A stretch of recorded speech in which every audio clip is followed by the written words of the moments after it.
Somebody tells me they're past, like, I live in Markham, And then, but like closer to like. And we're recording? Border, or like. still yeah, stuff it's already here. recorded. Yeah. Okay. You can. So anytime somebody tells me they're And further. then what you want is, Well, I'm you want to actually share from this like one. Ottawa area.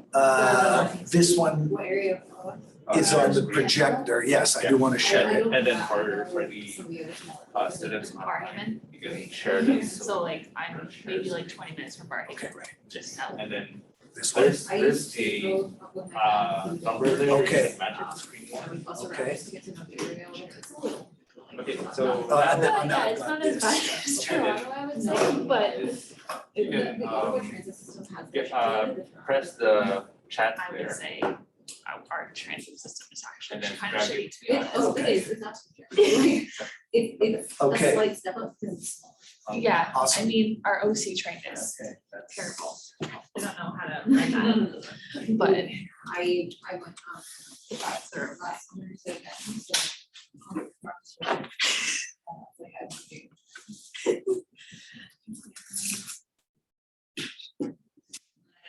Like. Camera is to- Look at the, where there was some. This one. Completely. Oh, I can just lower the camera. To Toronto, and they had to share that because the snow was so much. so it The must have been. Canadiani? Yeah, okay. Mega. Okay, excellent. So, If you want tracking, you can press tracking, but I'll go out of frame. okay, I'll let you go out of frame and then I'll get up, move around just to see if it's tracking. Yeah. Thanks. Is there anything you need? I think we're good for now. Can you wait 3 more minutes just to make sure? Okay, I'll just say. Okay. at the back. okay, great, Okay. thanks. Yeah.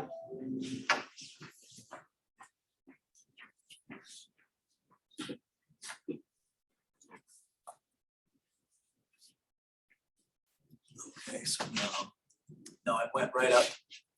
Now let's see if it comes to get me. Here's some explosive things over here. So if I was 7 feet tall, we'd be in business.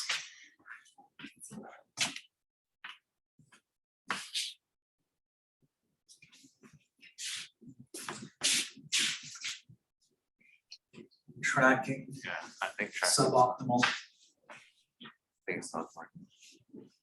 so just forget it. And Yeah. do it manually. Okay, off.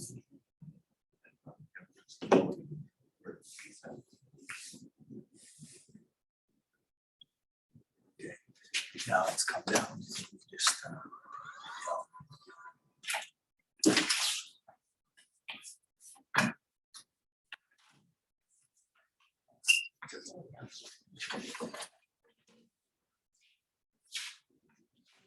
okay, so only 3 minutes into your time, and we've got, as far as I can tell, the technology going. So I got some feedback from the synchronous students suggesting that the feed, the video and the audio are working, so that's good. Actually, I do have one question for you. What I see on the screen, is that, so on the right side here, there's a bunch of boxes and it's a picture of me. But my understanding is that I'm sharing the screen. Are they seeing this, They're seeing both. that little box over top of Yeah. that? Okay, good. Okay, great. So out there in synchronous land, do you see a PowerPoint slide as the main thing on your screen? Yes, yes. Excellent. Okay, terrific. Thank you very much. So we are likely on.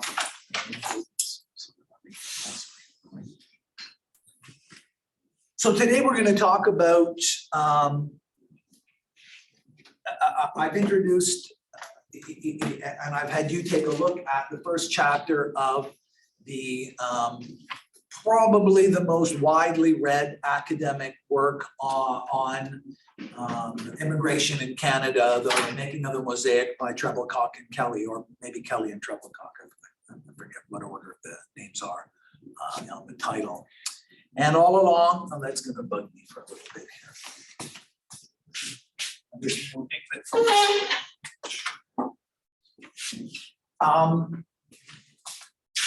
And all along, I've been suggesting that notwithstanding the fact that it's an academically widely respected work, I respect the work. I think that it's within the framework that it lays out. I think that it's a very well done piece of academic research. And I think that it is essential for students or anybody, policymakers, citizens who want to better understand, especially the history leading up to immigration to Canada up until when the book was published. The second edition, I think, is 2007. So for the most recent developments, that book obviously is silent on things that occurred after the book was written. But at the same time, I made the claim and I sort of wrote a check, so to speak, on identifying a couple of limitations on that interpretation. Limitations I'm going to start to try to develop a little bit more theoretically. I was going to say concretely, but that's not really what I do. I'm going to develop the theoretical limitations as I see them in that issues, ideas, and interests framework. The first, I want to reiterate how academically legitimate that approach is. The III approach, ideas, issues, and interests, is widely reproduced in academic studies of government policy since it's been explicitly organized in those terms, certainly since the year 2000, probably since the 1990s, and since really the 1950s, when policy studies came explicitly to the attention of university researchers who began. Government policies have been studied by people who do work in universities since at least the beginning of the 20th century. But an explicitly focused approach to studying government policy as such is a, relatively speaking, new development. In 1951, Harold Lasswell wrote a book. I forget exactly what the title was. It might even just have been Policy Studies, where he sort of summarized the developments since, largely since World War II, of mostly political scientists and historians who turned their attention to trying to understand the elements that go into the development of different sorts of government policies. And from then forward, it became a kind of minor component of the social sciences. So it held itself to, and it developed as a social scientific attempt on the part of academics to understand, specifically understand how policies develop, what the factors are that lead to policy changes, policy adoption, why in some contexts some policies are chosen rather than others. And they Lasswell and then everyone who followed him, and from a variety of other points of view, it emerges in some kind of autonomy from political science, which is a very old discipline. And so rather than the study of government as such, the study specifically of policy is fairly old, and within, or is fairly recent, and within that, the work that Kelly and Treblecock do is it very much meets that standard. Notwithstanding that, I want to point you to some scholarship that's been done that challenges the methodological consistency and the methodological completeness of this ideas, issues, and interests point of view. Okay, so but there's a couple of,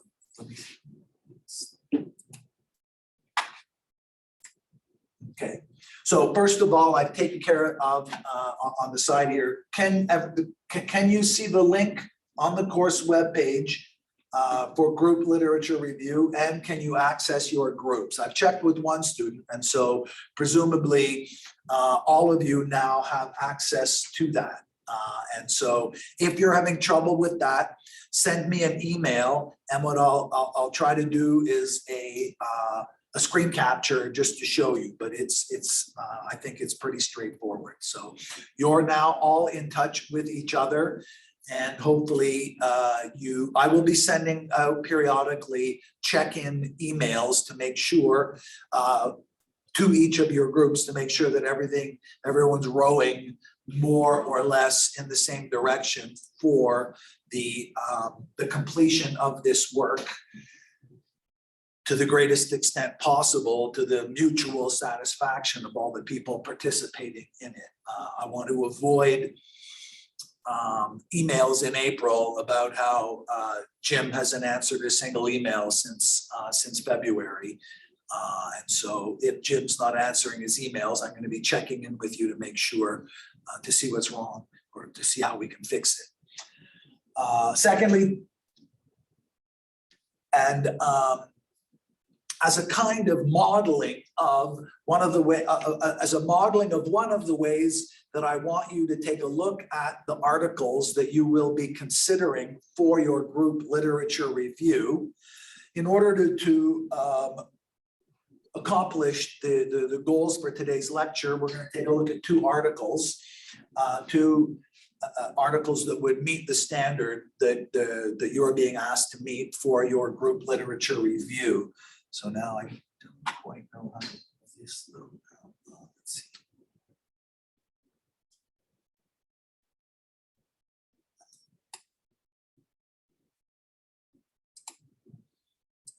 Those are oh,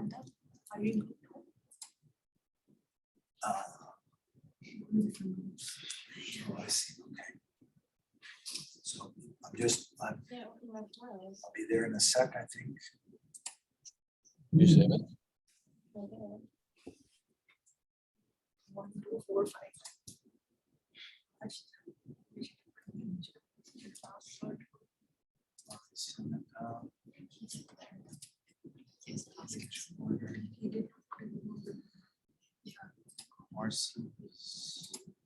Someone's microphone is on there. I think Nicholas. I'm going to mute you.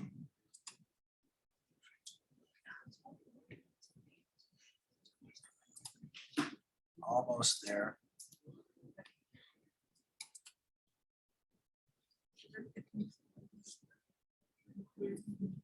Oh, someone else is up too. Oh no, it's you.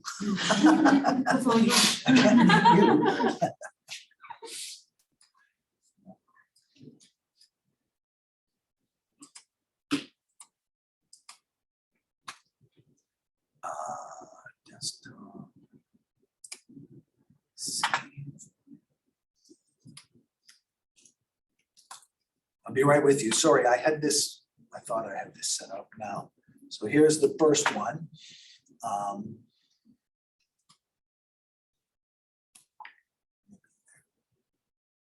So the first article, the first of the two articles that I'm going to use to illustrate, on the one hand, use to illustrate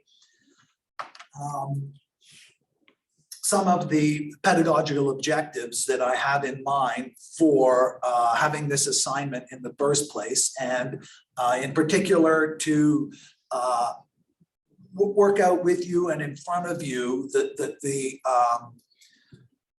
the relevance of scholarly literature to the different factors that are at work in Canada, in globalization and belonging and migration. And so I'll need to actually get into it So there's this article, and then I want to get the next article up.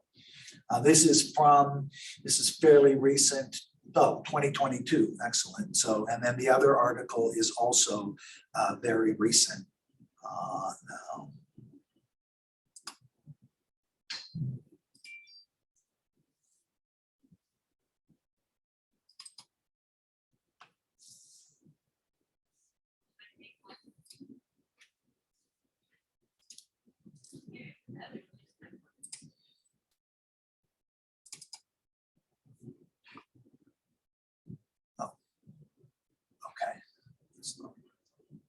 So the other article is by Marsha Akbar. She works at, I don't know if she's a faculty or a postdoc.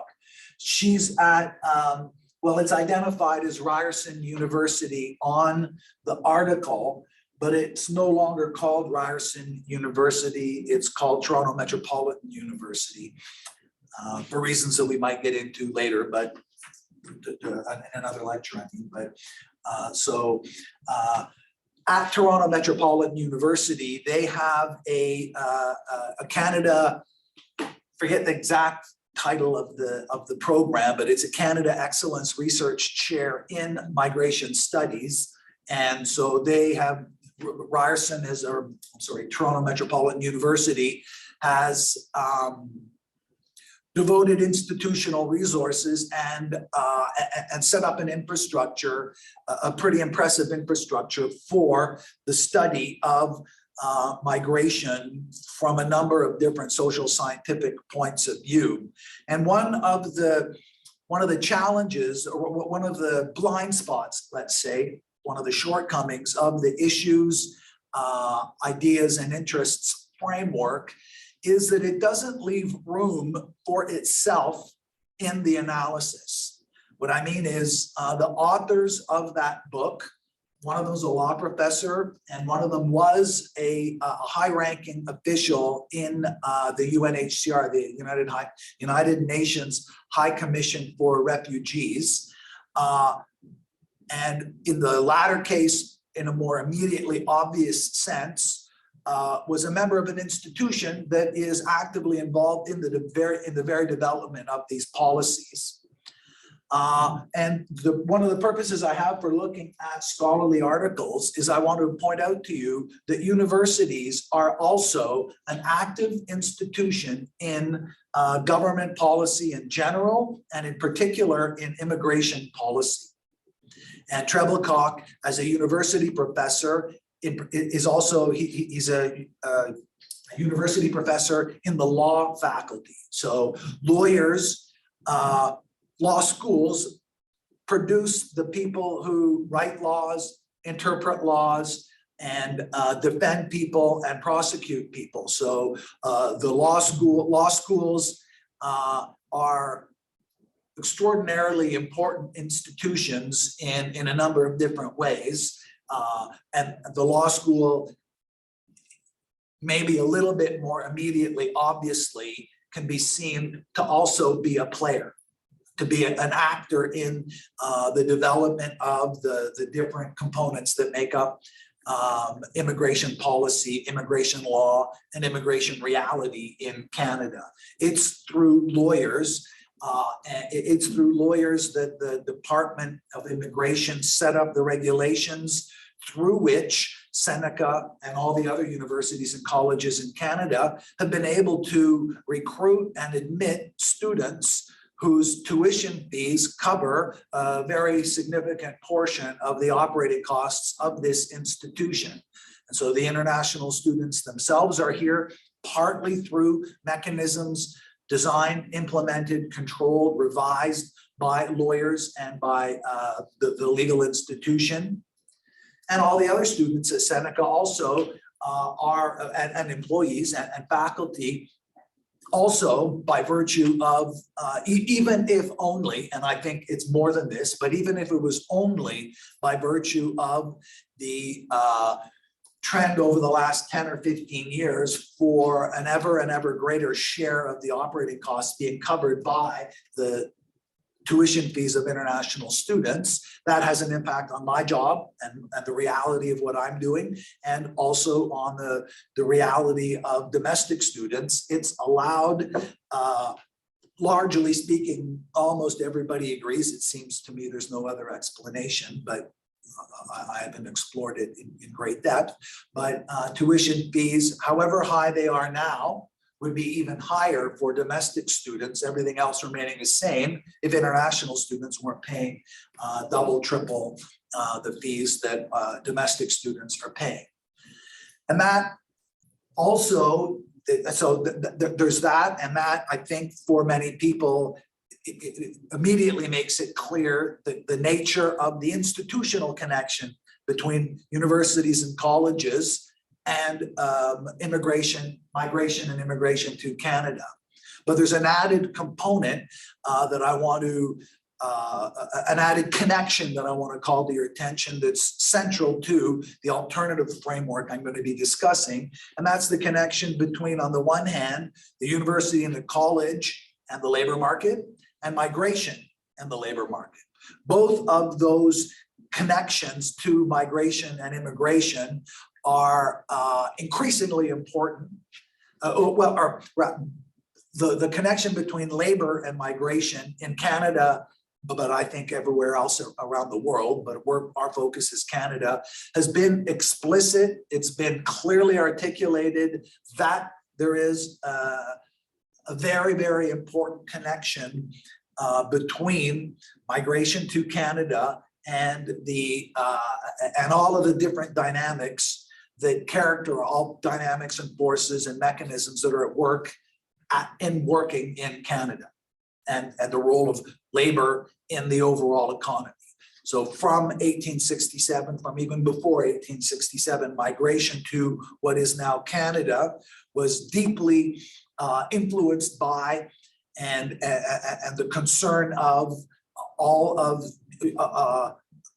the government's focus on labor.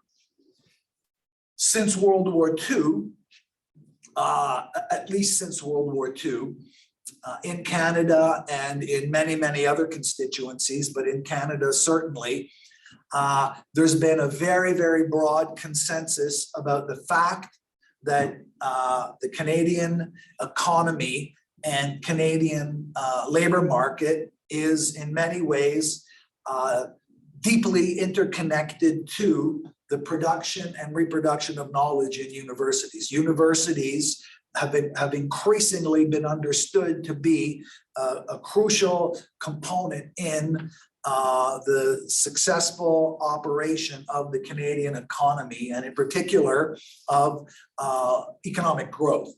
Economic growth is widely described by the Canadian government in nearly everything it does. If a government spokesperson talks for long enough about any topic at all, eventually economic growth is going to enter into the conversation, no matter what the topic is. Economic growth is at the core of the current government's understanding of its role, and previous governments as well. All of the major parties in Canada are committed to some version of an essential, that economic growth is essential to their understanding, or at least their public explanation of how the Canadian society works. That consensus that exists among politicians does not exist in the university.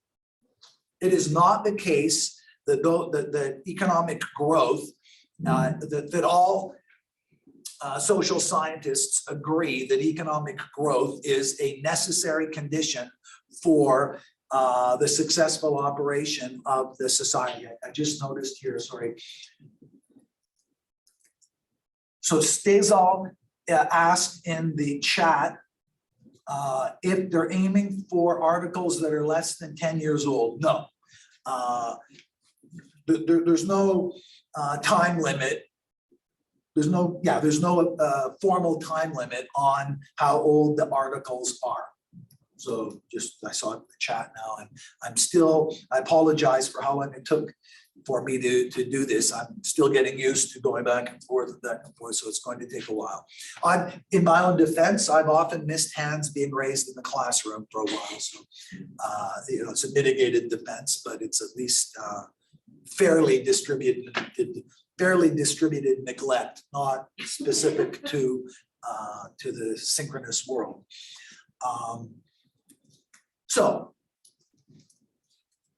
universities are relied on for a number of different components. Universities are understood to be understood by the government, understood very widely by the Canadian population at large. We know this when parents are asked what they want for their children, even when they're asked about this in contexts that don't bring up the government or policy or anything like this.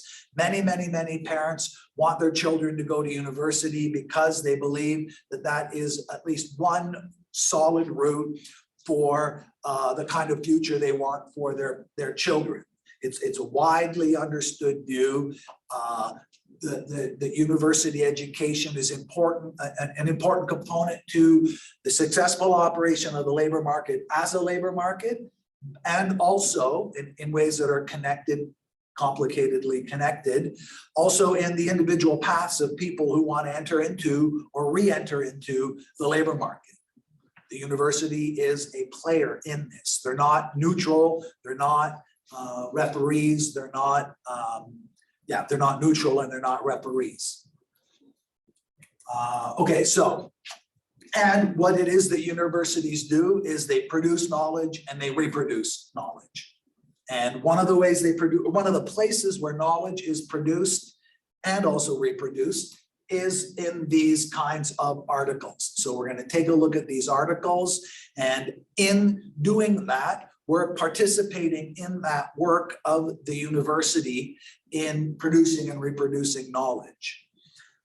That feature is absent from the issues, interests, and ideas framework. It's clearest in the case of ideas. All of the ideas that are identified by, I mean, the two main ideas and all the versions of those two main ideas that are identified by Kelly and Trebilcock, that is the idea of liberty and the idea of community. All of those views are produced largely by philosophers and political scientists who don't exist anywhere, who don't have a job. There's no such thing really effectively as a philosopher who doesn't work at a university. That's the only place philosophers get jobs, as philosophers, and to a slightly lesser degree, the same with political science. And they get their jobs partly by being able to produce these documents, and these documents enter into a kind of knowledge economy. They're circulated and they operate according to their own laws. And that comes up in the case of Trebilcock and Kelly's work, because they don't include in their initial list of approaches to how to understand that framework of ideas, issues, and interests. They leave out a whole chunk of analysis from their work. Now, on the one hand, I think that they gave a kind of statistically representative sample of the most widely defended and articulated views around this competition, this contrast, this dialogue between liberty as the fundamental value and community as the fundamental value. Those are widely canvassed views in the philosophical literature, in the political science literature, and they're widely held views in the public, by the public. But Trebilcock and Kelly did not take a look at a whole range of other defended views. Essentially, they didn't look at left-wing views. They considered a narrowed version of this, and this is significant, or the significance of this that I'm trying to articulate is especially clear in the changes in how universities operate over the same time period as changes in the immigration, in the nature of the consequences of immigration to Canada as they impact the university and as they impact the labor market. The same kinds of pressures have operated in universities to produce a narrowing of the topics discussed, and that have resulted in at least one of the changes that we're going to take a look at when we take a look at this article, Temporariness and the Production of Policy Categories in Canada. Okay, so now I can figure out how to get back. Okay, good.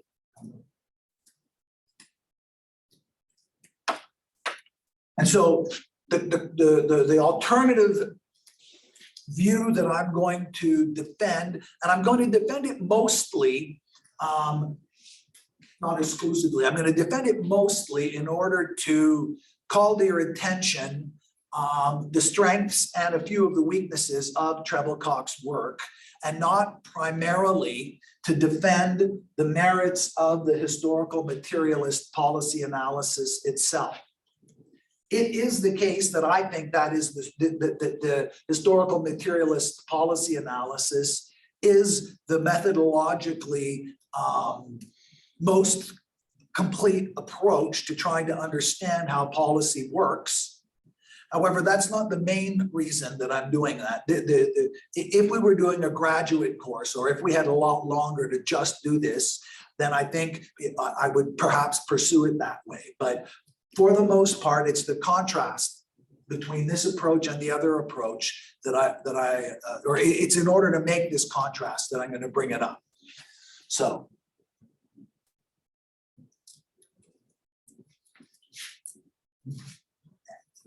The other component, the historical component of the historical materialist approach, I want to contrast it to the historical approach in the history of the making of the Canadian. So both Trebilcock and Kelly approach their work from a historical perspective in an incomplete way. They don't refer to a particular theory of history.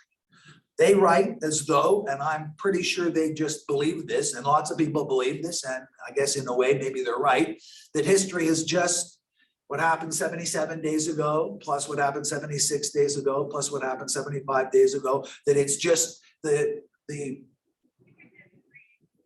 accumulation of past events, or maybe the accumulation of past events insofar as we can connect them to contemporary events. So if you think back to 1867, probably, well, certainly this was a farmer's field where we're standing. So probably, a cow had a calf, and maybe there'd be some way of checking that, but super unlikely that whether that happened or not, that had anything to do with anything other than they had milk that week or, on the farm or anything like this. Loads and loads of individual events are lost to us because there's no documentation, and there were no long-term consequences that register anymore. In that sense, history is the accumulation of those facts that have a continuing impact on life today.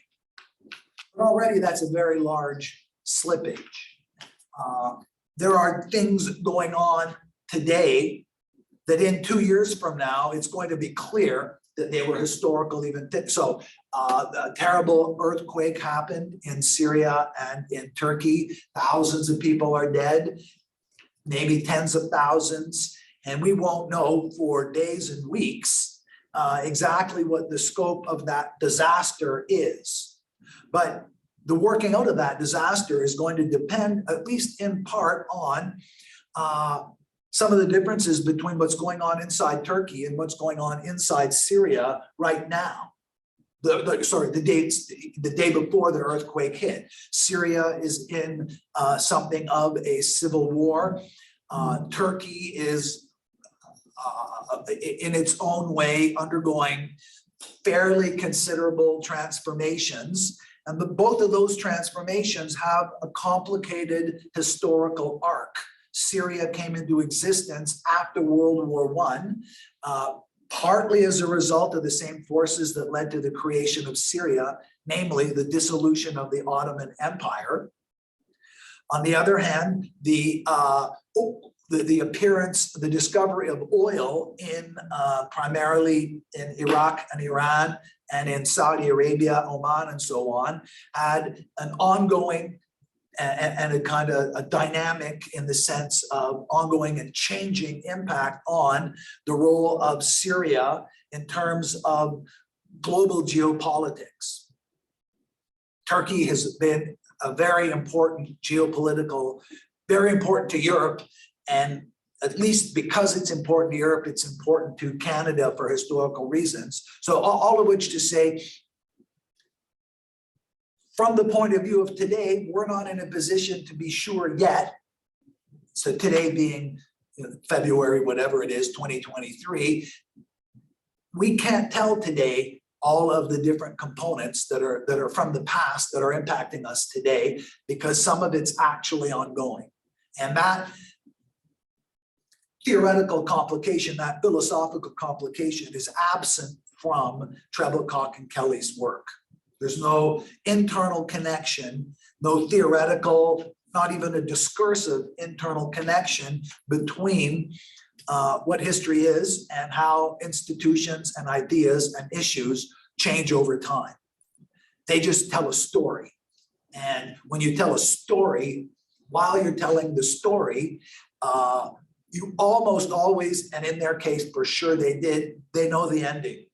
They start telling that story and they pick the events they need to get to their ending.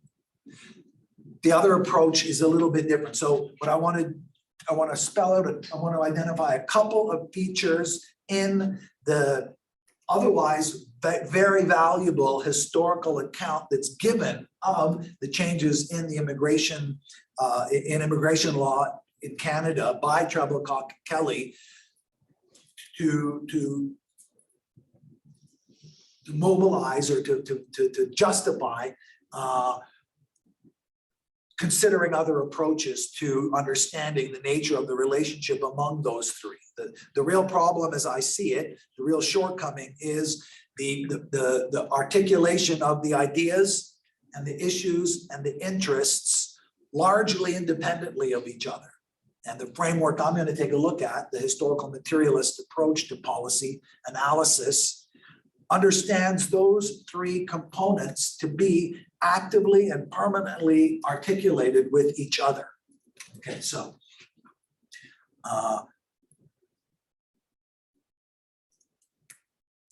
from 1986 to 2002 was the second to last period covered that in Foster's account, which largely follows Trebilcock and Kelly's account. There are important differences that I haven't highlighted, but largely they're looking at the same information. They're looking at the Canadian immigration law and the periods into which it falls. I have no objection to. I think that it's pretty clear. I mean, it's crystal clear. In 2002, the Canadian government passes the first real change in Canadian immigration law since 1976.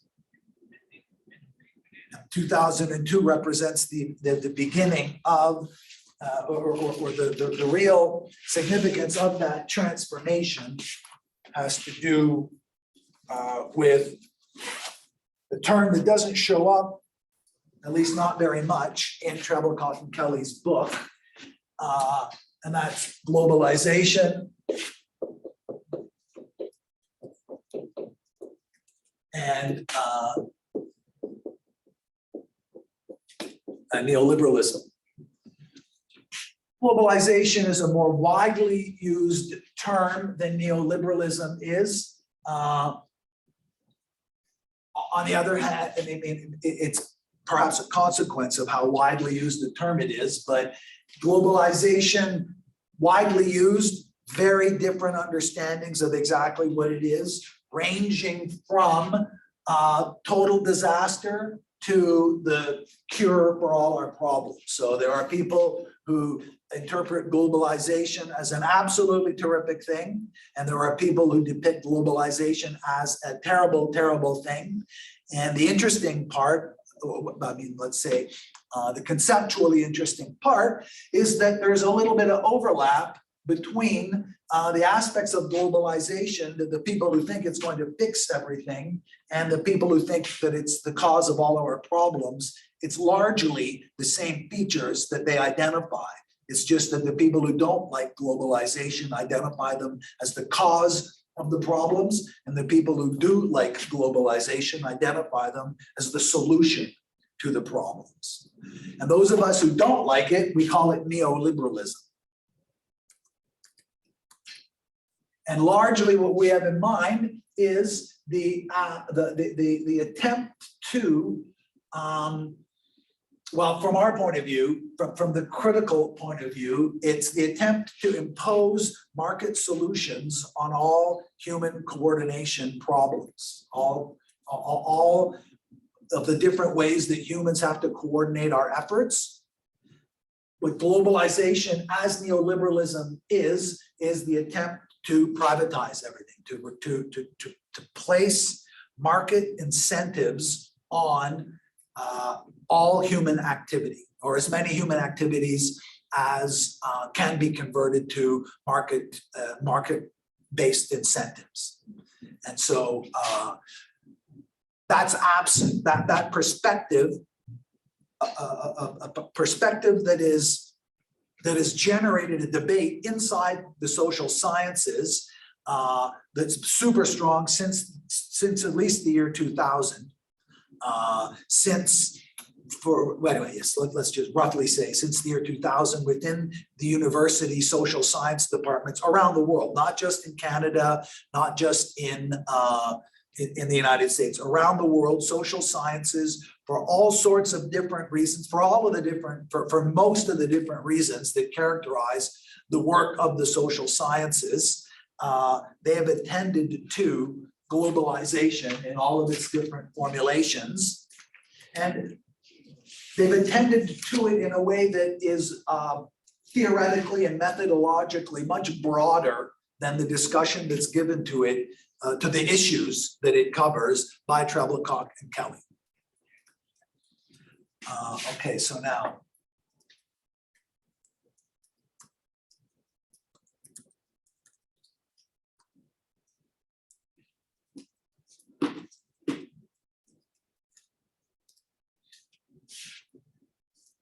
So the main difference that's highlighted in 2002 is a recognition, on the one hand, in terms of outcomes, that economic migrants have to be the relative proportion of migrants to Canada has to shift from primarily family class to primarily economic. That's the outcome. And the justification of it is that there was a corresponding shift in the self-understanding of what the role of government is and of how society understands itself. And it's captured by this notion of globalization and really the neoliberalist, I guess the anti-neoliberal account of globalization, the account of globalization as problematically organized around this. The Canadian government under Stephen Harper actively embraced the idea that government works best which does least. Stephen Harper's brand of conservatism, widely reproduced. This isn't a claim, or most social scientists who endorse and most social scientists who oppose this understand globalization. I mean, plausibly enough, they understand globalization as a largely global phenomenon. It wasn't invented in Ottawa. It wasn't invented in New York City. It wasn't invented in London. And it wasn't implemented there either. It ran through London and it ran through New York, but it ran through Beijing. It ran through Lahore. It ran through all of the big cities all around the world. That's what makes it globalization. And it was in part an attempt to shift the balance between human organization around socially directed goals to around market directed goals. The idea that one of the central commitments of globalization was to maximize the efficiencies and the productivity realized by markets compared to other previously historically implemented mechanisms. In terms of rhetoric, that's in terms of arguments, the idea was that governments, for all kinds of reasons, end up being less economically efficient at delivering particular outcomes compared to marketplaces.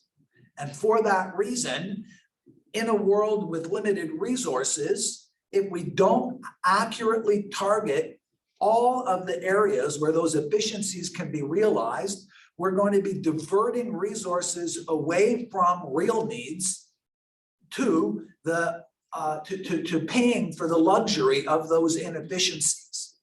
And so globalization occurs. The rough idea is that what the proponents of globalization argued was that what we need to do is apply all of the strategies that allowed first England and then France and Germany and sort of roughly at the same time the United States to increase their GDP per capita, to increase their wealth, to decrease the amount of poverty, to decrease the amount of hunger, to increase the health of their population. All of the strategies that allow those countries to do that are in principle available to everybody on earth, if they were prepared to make the changes that were made in England and in France and Germany in the second half of the 19th century and then into the 20th century, and in the United States maybe a little bit later, and then in many other places a little bit later still. The efficiencies of applying marketplace solutions is what allowed England first and then those other countries to expand around the world in competition with them. And while it's true that some people got very, very, very wealthy, what's also true, and here I think even the critics of neoliberalism agree with the facts, but not with the interpretation. It is true that on average, the English workers' standard of living rose faster than the standard of living of workers anywhere else in the world over that time period. The idea is that the rising tide lifts all the boats. And so the yacht, for sure, the yacht is rising and is going to sail more easily when the tide rises. But so are all the little boats that we live in. This is the rough argument. It's a metaphor, of course. The idea isn't that it rises, somehow it would have to work that the yacht rises first and then eventually our boats are going to rise in the wake of it or something along those lines. But the overall metaphor has a great deal of empirical justification available to it to demonstrate that in the long run. And so in Canada, but also in many other places, and we'll see what the relevant comparators are in a little bit. The idea was that if we allow, first of all, it's a social fact that in Canada, starting in the 70s, and not necessarily because of this, but at the same time as these two things happened, women increasingly began to work for longer and longer periods. So women permanently enter into the workforce starting in the 1970s in Canada. And secondly, women have access to birth control that their husbands don't necessarily control. And the consequence of those two, or not the consequences, and at the same time, with a 10-year delay,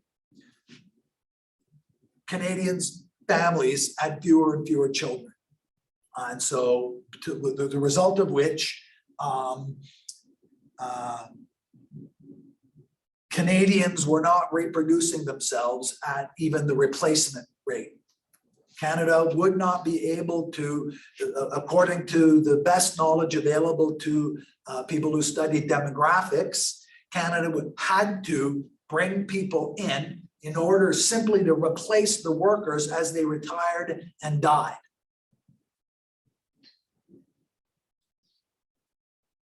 Canada tried, a number of other countries have tried with very limited success to encourage people to have more children. We don't seem to have been able, we can encourage people to care about Kim Kardashian's hair.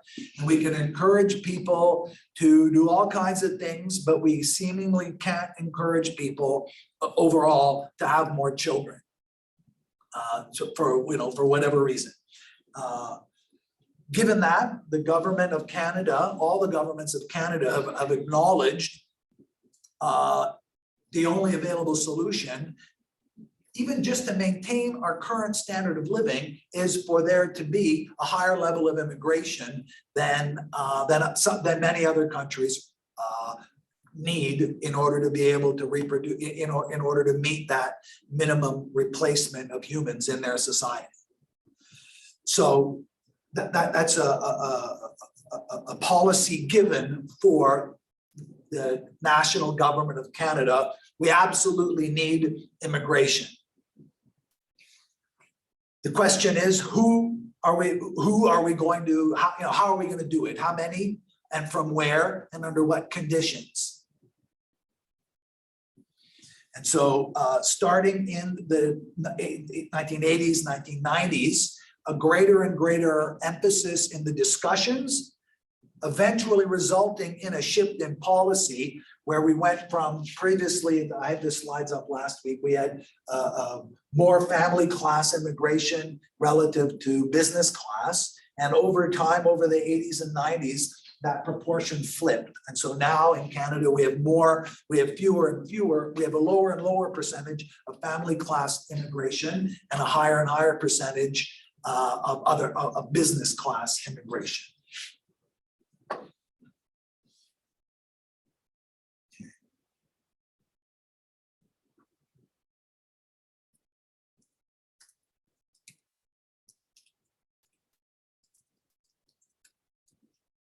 So roll forward to the document I've had you look at, and we've looked at a few snippets from. In 2021, what we have now, there's a couple of points I want to call to your attention. The major shift is with temporary immigration versus permanent immigration. Starting in 2007, I believe,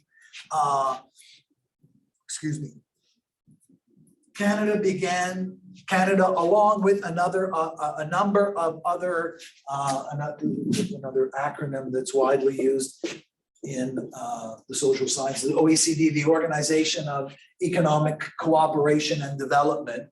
That's an international organization that represents,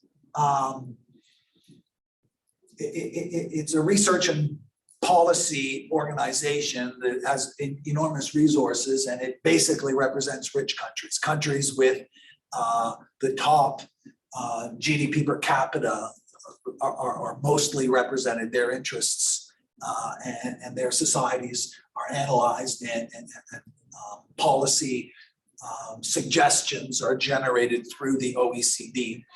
And the OECD countries, many of them have followed suit. Many of them are also in the demographic situation of Canada. It looks like, from a long-term perspective, one of the conclusions that's widely agreed on by social scientists of all different methodological and ideological persuasions is that as a society gets richer, it has fewer children.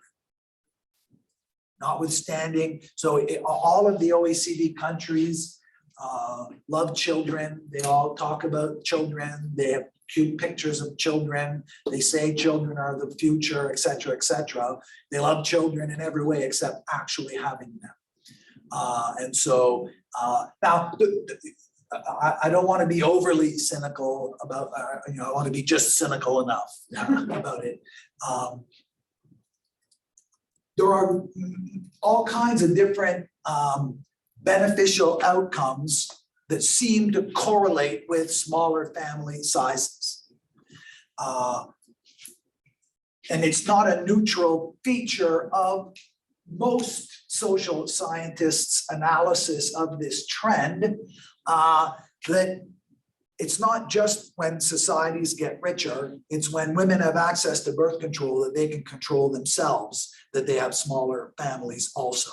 So poor women and rich women tend to have fewer children when they have access to birth control. That is, when the men don't force them, when the men can't control how many children they have.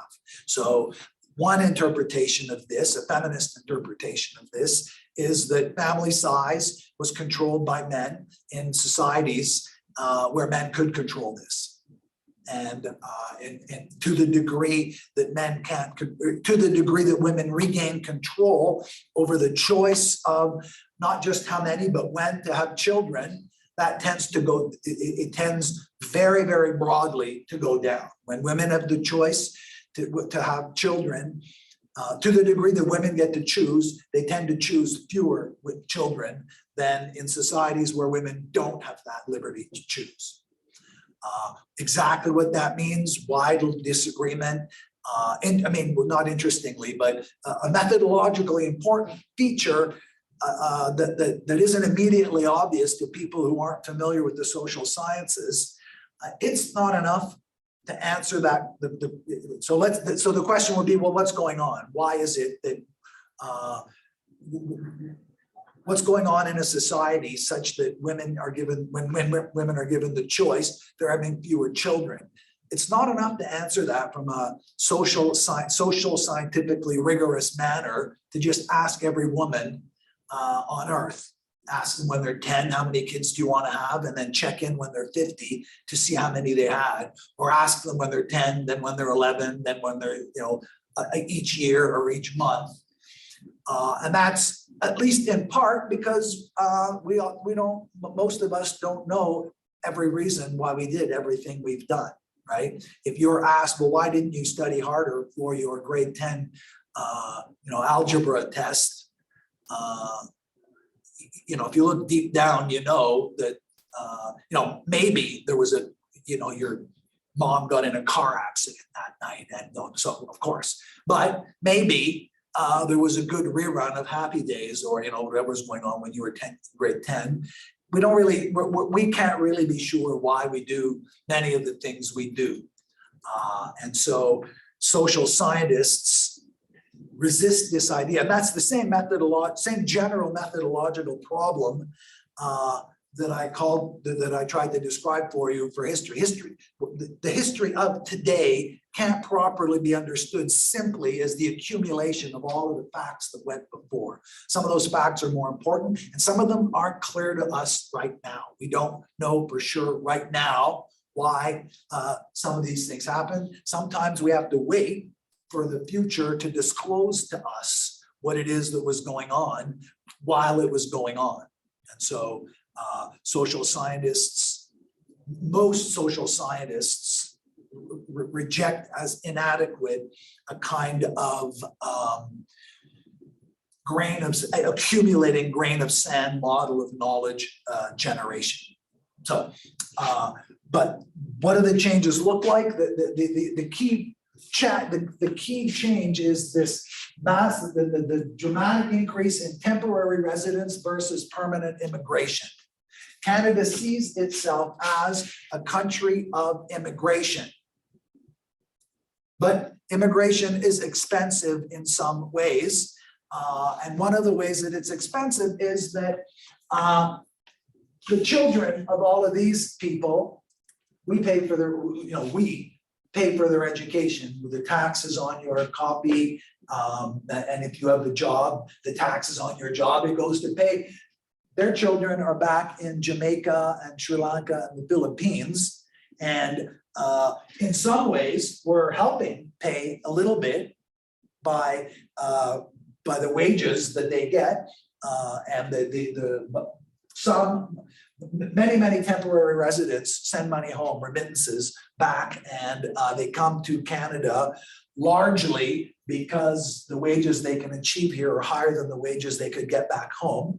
And so they live often in difficult conditions, and they take these jobs for 8 months here, and they send part of their money back home so that their kids can pay for school fees and so on. So some of their wages are paid through the Tim Hortons coffee that you get. Tim Hortons hires temporary workers. And if you buy an apple at the grocery store that was picked in Canada, harder and harder to do, but if you do, the chances that a temporary worker picked it are very good. And so a few of the pennies of the cost of that apple will find their way into the pockets of these workers. And some portion of that is almost certainly going to go back home to pay for the rent and pay for the lives of the people they left behind. But that is organized exclusively through the marketplace, whereas in Canada, for permanent residents, their children get to go to the same school as the millionaires' children get to go to school. They don't, although it's an incomplete characterization to suggest that we have a fully funded public school system, because there certainly are class outcomes. We know that rich kids tend to do better even in public schools than do kids from non-rich families, just on an outcome basis, not in proportion to so it's not a one-to-one thing. It's not as though millionaires get 90% and people who have $600,000 get 75% and people who have 100,000 get 53% at graduating average. But when it's fairly clear in all of the data that overall it's easier for children from wealthy families tend to succeed better for a number of reasons.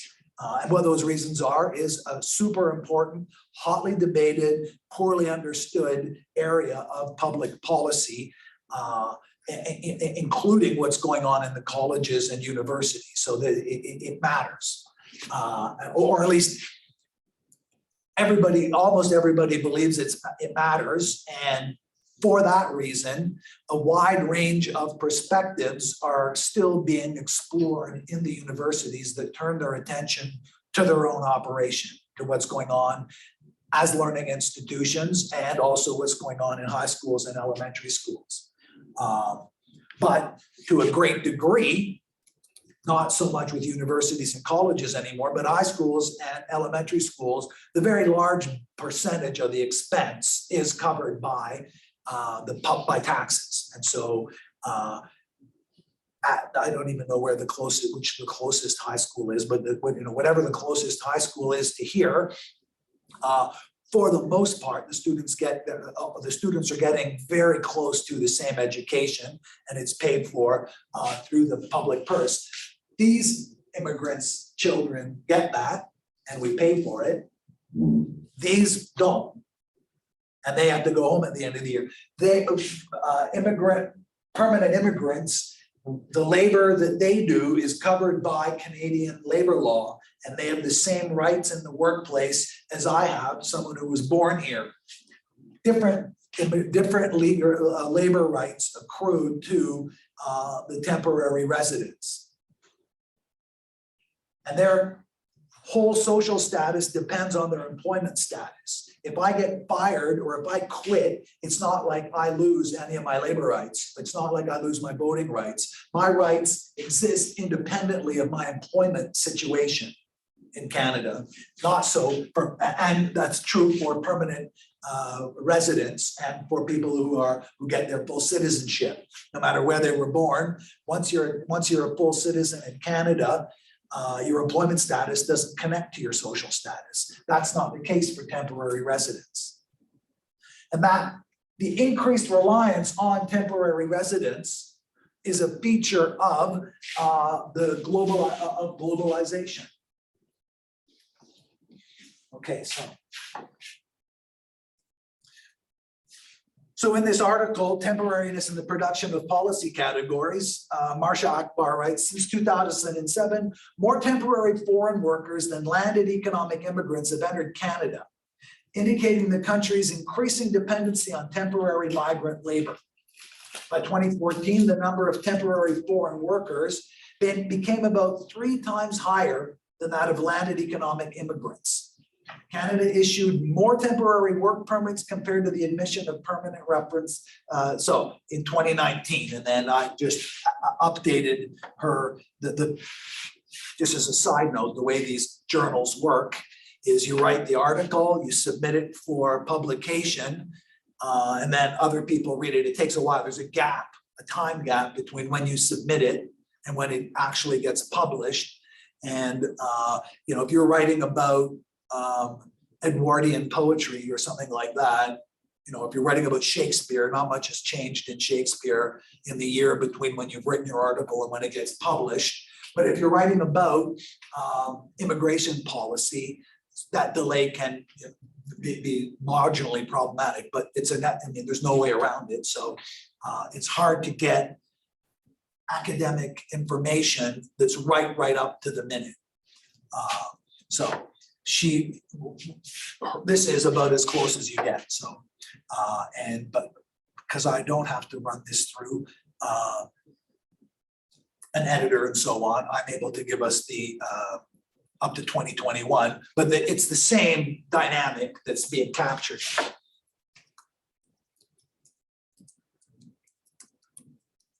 Now she points out, she calls attention to the fact that within that stream of temporary workers, there are two streams.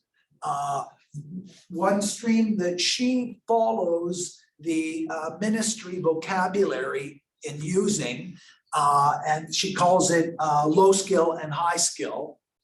She points out that the vocabulary, the low skill, high skill is the older vocabulary. She persists in using it. I think, anyway, I'm a bit surprised that she does.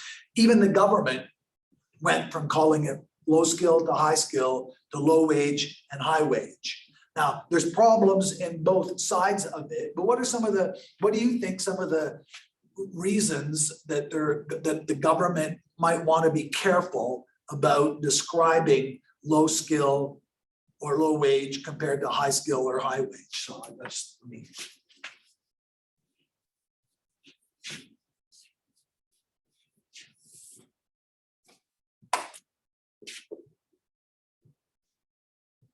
Low skill, low wage.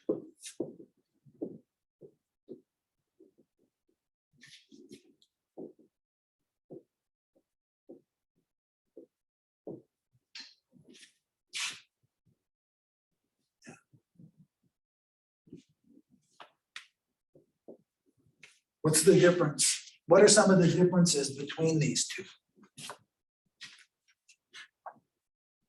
I mean, low skill makes it sound like it's somebody is less educated or less capable. And I understand the switch from low skill to low wage, but it's still not like, it's still almost justifying that they are less educated or whatever. The work they're doing is equivalent to the pay they're getting. So explain that a little bit more. Like when you say low skill, you like relate it to, oh, they're doing less work, so they must be getting paid less. Not quite, no, I don't think low skill maps onto less work. It's rather, I think, the quality of the work or the difficulty, in a certain sense of difficulty, capability, you said capability, I think? Like the government maybe more value low skill workers, they are less valued than high skill workers. If you bring in a businessman or an accountant from a different country, that might have more value to the Canadian government than like a nanny or a. So the idea that it's a value to the Canadian government is not the way the Canadian government frames it. It's valuable to Canadian society, right? And in particular, employers. And this is one of the ways that reflecting on globalization and the nature of the role of the economy and all of this enters into this. The idea is that in order to supply the members of Canadian society with all of the services and goods that they need, we have more or one very reductive version of this is there are two basic things. There's the government can supply it, some version of me. I'm essentially a government employee. Or there's the people who are working at Tim Hortons. Tim Hortons has a contract through Aramark, I think, but whatever the nature of the contractual thing is, there's Tim Hortons and there's Starbucks and there used to be Pizza. Now I think it's something different, but whatever. There's there are branded entities that exist outside of the college, and those workers are paid not through your tuition, but they're paid separately. They're however they get their money. I think basically when we buy coffee from them, Tim Hortons gets all of the money, and then Tim Hortons pays them their wage. They pay Seneca something for the rent, electricity, and so on. Part of the idea is that there are efficiencies that are available through doing that. It used to be, maybe not even when I started, but when I started, for example, all of the custodial staff were Seneca employees. But at a certain point, quite a long time ago now, I think it worked that as new buildings were added, the jobs weren't added. They hired out, contracted out that work. And so that over time, fewer and fewer of the custodial staff were Seneca employees, and more of them they worked for a company that had a contract with Seneca. And almost certainly their wages were lower than what the custodial staff that worked directly for Seneca would have been making. So that one of the advantages of that is that it allows tuition to stay lower than it otherwise would be, everything else remaining the same. If you have cleaners who are making $18 an hour compared to cleaners who are making $15 an hour, then the cost to Seneca is $3 more per hour work per employee who's got that job. And that either comes out of your tuition or somewhere else. And so the advantage to the students, the advantage to Ontario society of contracting it out is that the college operates at a lower operating cost. That's a short-term view of that advantage. And so the relationship between skill and wage is what the employer has to give up, and skill is what the employer gets.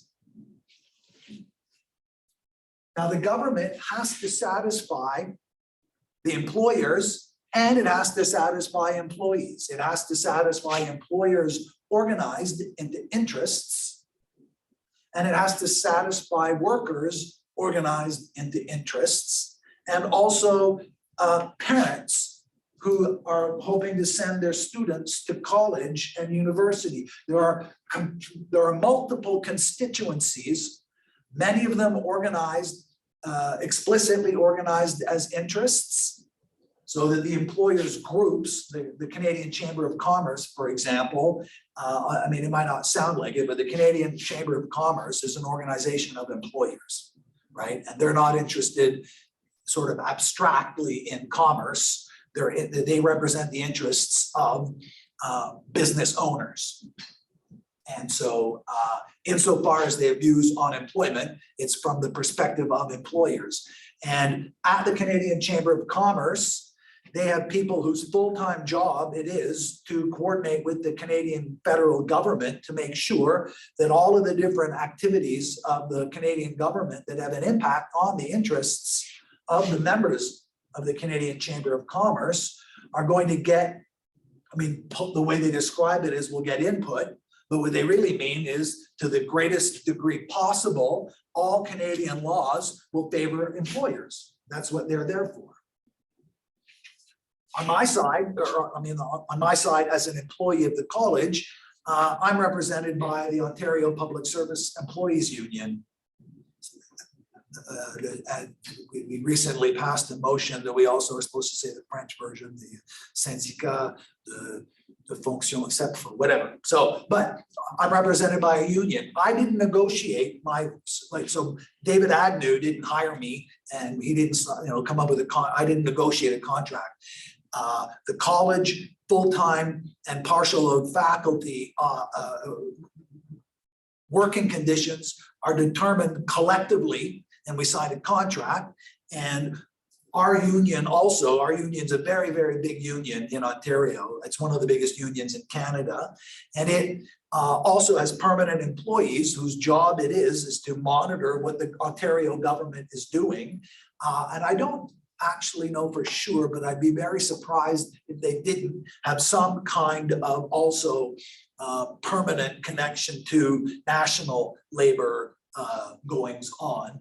But they do that not from the point of view of the employer, but from the point of view of the employee. So we put pressure on the government through our contracts and through our contract negotiations, but also through public lobbying to ensure that there's the least amount of contracting out. It's understood by labor unions that one of their mandates is to keep as many jobs as possible for workers. Not because it's going to make the college better, although almost always anyway, unions in their public facing sort of marketing work are always going to say, and I think many of the people believe it, and in many ways it's true, but it's also at the same time marketing. We never say, look, we don't care about anything, we just want a raise, or we just want fewer hours, even though what we want is a raise or fewer hours. We always say, well, it's better for the students, and I think it is better for the students, but still, we try to explain it in a way, we try to explain it to the general public in a way that will look like our interests align with their interests. And so if you favor our interests, you're favoring their interests, rather than what we say when the door's closed and we're in the room with the negotiators negotiating the contrast. No, we want the bottom tier faculty are organized in steps from, I don't know what the bottom step is, the top step is 21.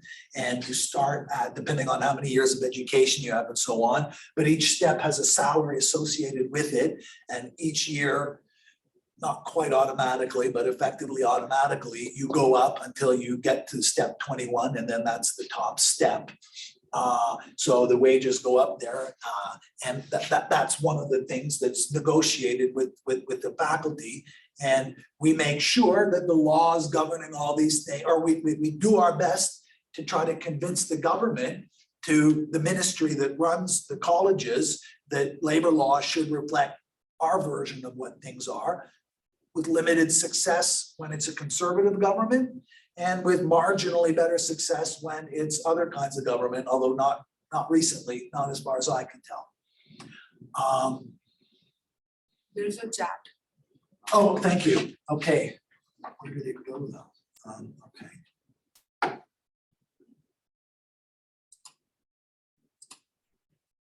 Chat.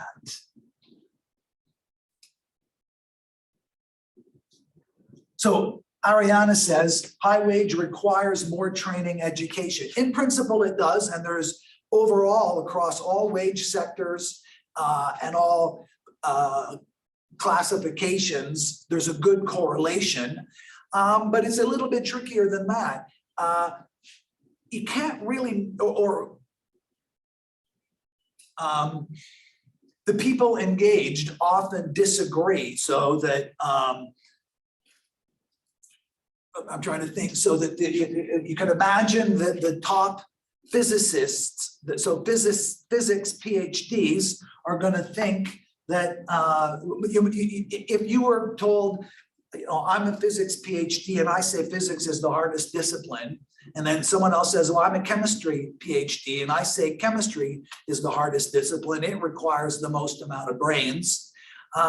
Unless I had a PhD in both, I wouldn't really be in the perfect position to be able to decide who's right about that. Pick two high wage occupations. You said Amanda suggested, it is an accountant a more high-skilled job than some other, I try to think of, Is that a name? and what? A name.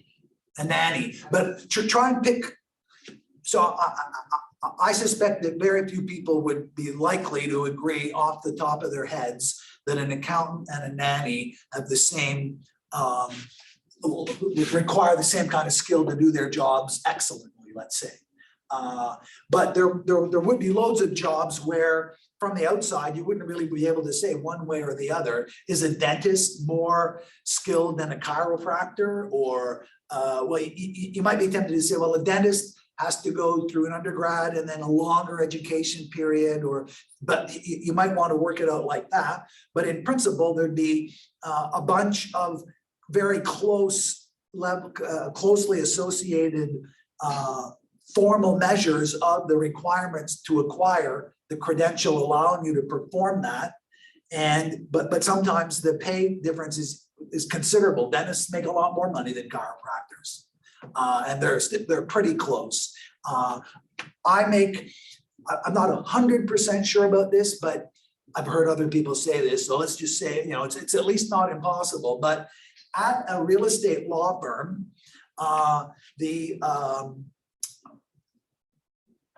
so I'll take a step back. I used to work at this law firm. It was an immigration and refugee law firm, but a whole bunch of lawyers shared the space, and one of the lawyers did a little bit of real estate work as well.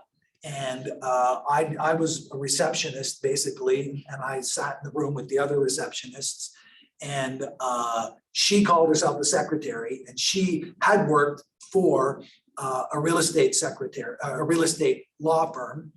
And so back then they were called real estate secretaries. I think that the job description's a little bit different, but the job training requirements are the same. And at a really active real estate law firm, tons of money are going through there, and the secretary is making a lot of money. I wouldn't all be surprised that the highest paid legal secretary in Canada made more money than I do. I would be pretty surprised if she had a PhD in philosophy. I wouldn't blame her, not the tiniest little bit. And so you might think a secretary here, a PhD there, but it also and a considerable part of what what generates the wage is the value of the economic value of the service. Largely independently of the skills and the credentials that are required to perform that skill. How could you evaluate, how could you compare the skill that's required to be a professional basketball player and the skill that's required to be a brain surgeon? I think you could say both require a great deal of skill, but what you can't do is compare them the way you can compare wages. Right? There is a little bit of slack in that the basketball player or the brain surgeon on her income tax form, she gets to claim things so that the salary she pays taxes on, or there might be a little bit of fuzziness, but she's making $400,000 a year. And let's say the bottom basketball player in the NBA is, I bet, making $1 million, right? So the lousiest basketball player in professional sports, is he twice as skilled as the professor of medicine and the brain surgeon? I mean, certainly it takes a lot of skill. It's hard. Skills are difficult to compare to each other in a way that wages are not difficult to compare to each other. I think wages relate more to demand and interest of the public, whereas skills relate more to managing risk as well when it comes to working. So for brain surgeons, they have to be highly skilled because they have to go through they have to make sure that they are managing risk very well, because it's a very delicate work.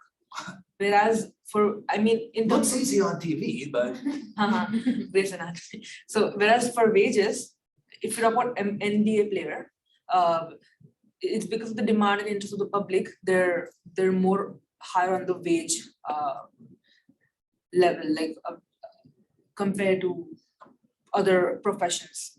But there has to be like a Sometimes it's just. Gap between- Sometimes it's just capitalism, like, I don't know what else to tell you. Sometimes, like, I agree with you to an extent. I agree that it is like, oh, the public is more interested in maybe, NBA specialists than, But wouldn't that change with time? Because like, maybe, but people aren't going to get richer because the public thinks, Period. just because the public thinks, but like, I would think a doctor would be worth $40 million, sure, Yeah. let's say like the richest NBA player, but my opinion is not gonna change that, that's just capitalism. And consider then the following scenario, and this has happened. Let's say the NBA goes on strike and there's no professional basketball. I know Yeah. nothing changes, nothing at all. Actually, the livelihoods of the low-wage people who work at the basketball center, they're in trouble. They're going to suffer. But those of us who are just, those of you who are just basketball fans, you might suffer a bit, but it's not, there are no negative consequences to basketball going on strike. Whereas if all the doctors go on strike, there are, at least on the face of it, far more immediate and dire consequences. Canadian society depends on doctors working in a way that Canadian society does not, arguably, right? I'm saying an obvious argument can be, I think it's in fact true, but at the very least, an argument can be made for this.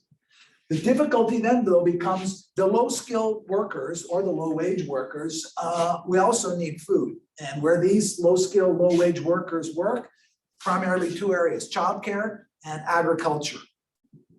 No food and no children, but we pay them low wages, partly because we've all agreed, so we pay them low wages, partly because there's a wide agreement, perhaps partly founded, perhaps not, that there's a low skill required, at least in the sense that many people are able to successfully pick apples, or would be able to successfully pick apples, right?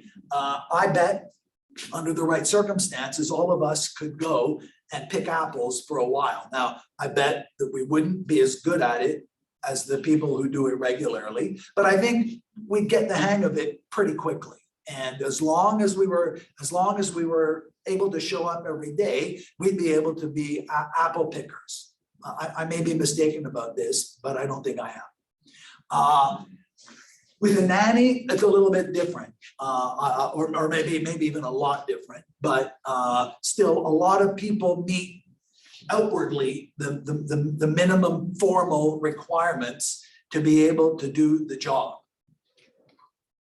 Here, within the social sciences, there's a whole range of debates around a caring economy. And so I don't think many farmers would wonder about us while, if they're considering hiring us to pick apples, whether we'll be mean to the apple when the farmer's not looking, right? The farmer doesn't care if we're mean. You can yell at the apple, or the farmer doesn't want you to steal it, and the farmer doesn't want you to bruise it because the farmer wants to sell that apple to Loblaws or whatever, or on the roadside stand. But most parents, when they hire a nanny, they don't just want the nanny to feed. Like the nanny's job might include taking care of a plant.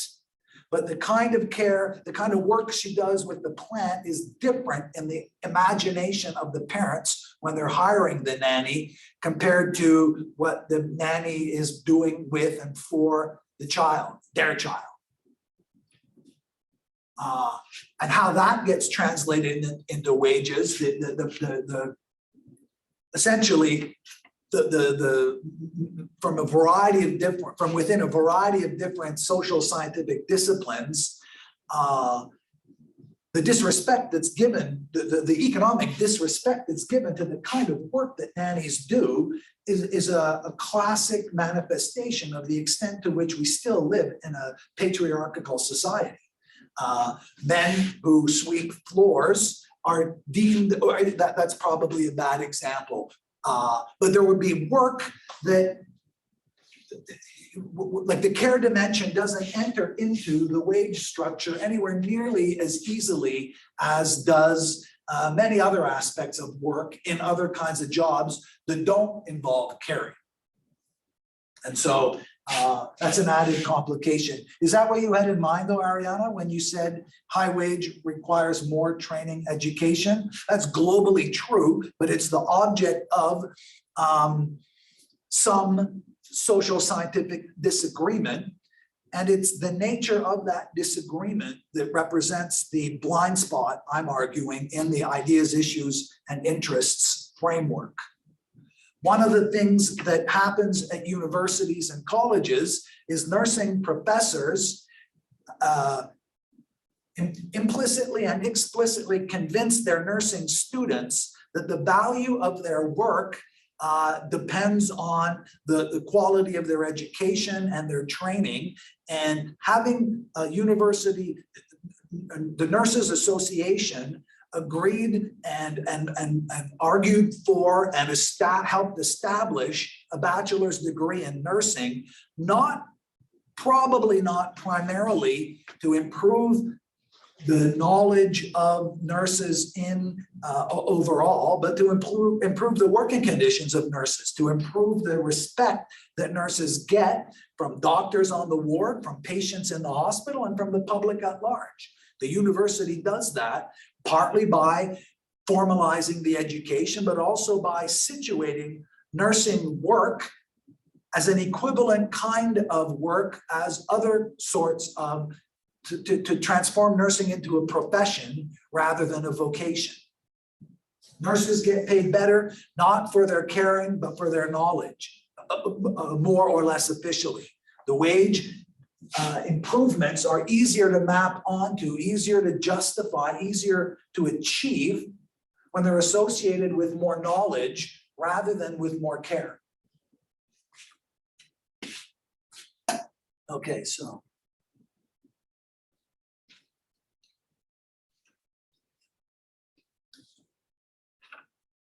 Now, what Akbar claims,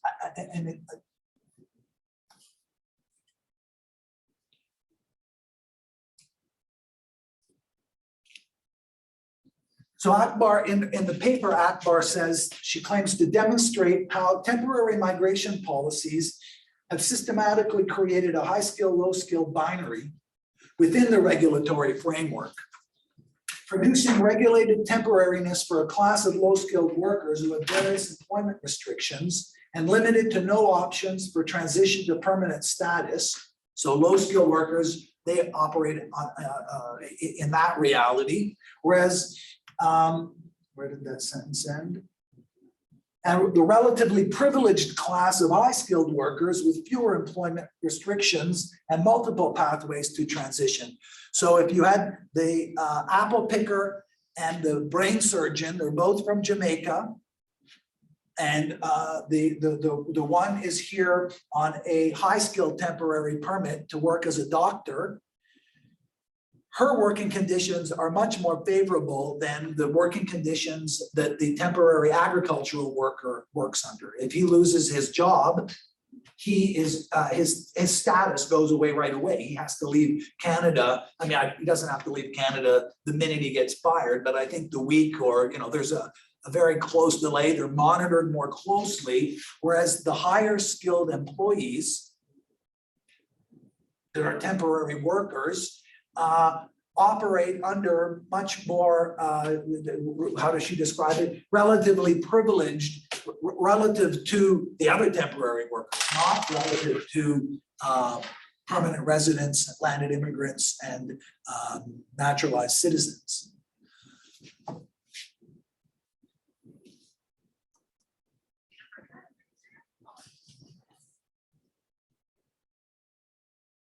And so what she says is that the employer-driven and skill-based framework of temporary migration in Canada, it led to distinct forms of regulated temporariness and flexible temporariness for high-skilled and low-skilled workers. And there's a kind of contradiction at work in all of this that doesn't properly map onto the ideas, issues, and frameworks. So I want to work through, let's see, what time is it? 12:19. Okay, I'm gonna take a break, 10-minute break. And what time do we go to? 1:30? 125. 1:25. Okay, so let's take a 10-minute break and then we'll pick up again. Just going for a break now. Okay, so I'm going to go get a coffee, excuse me. Maybe, we'll see.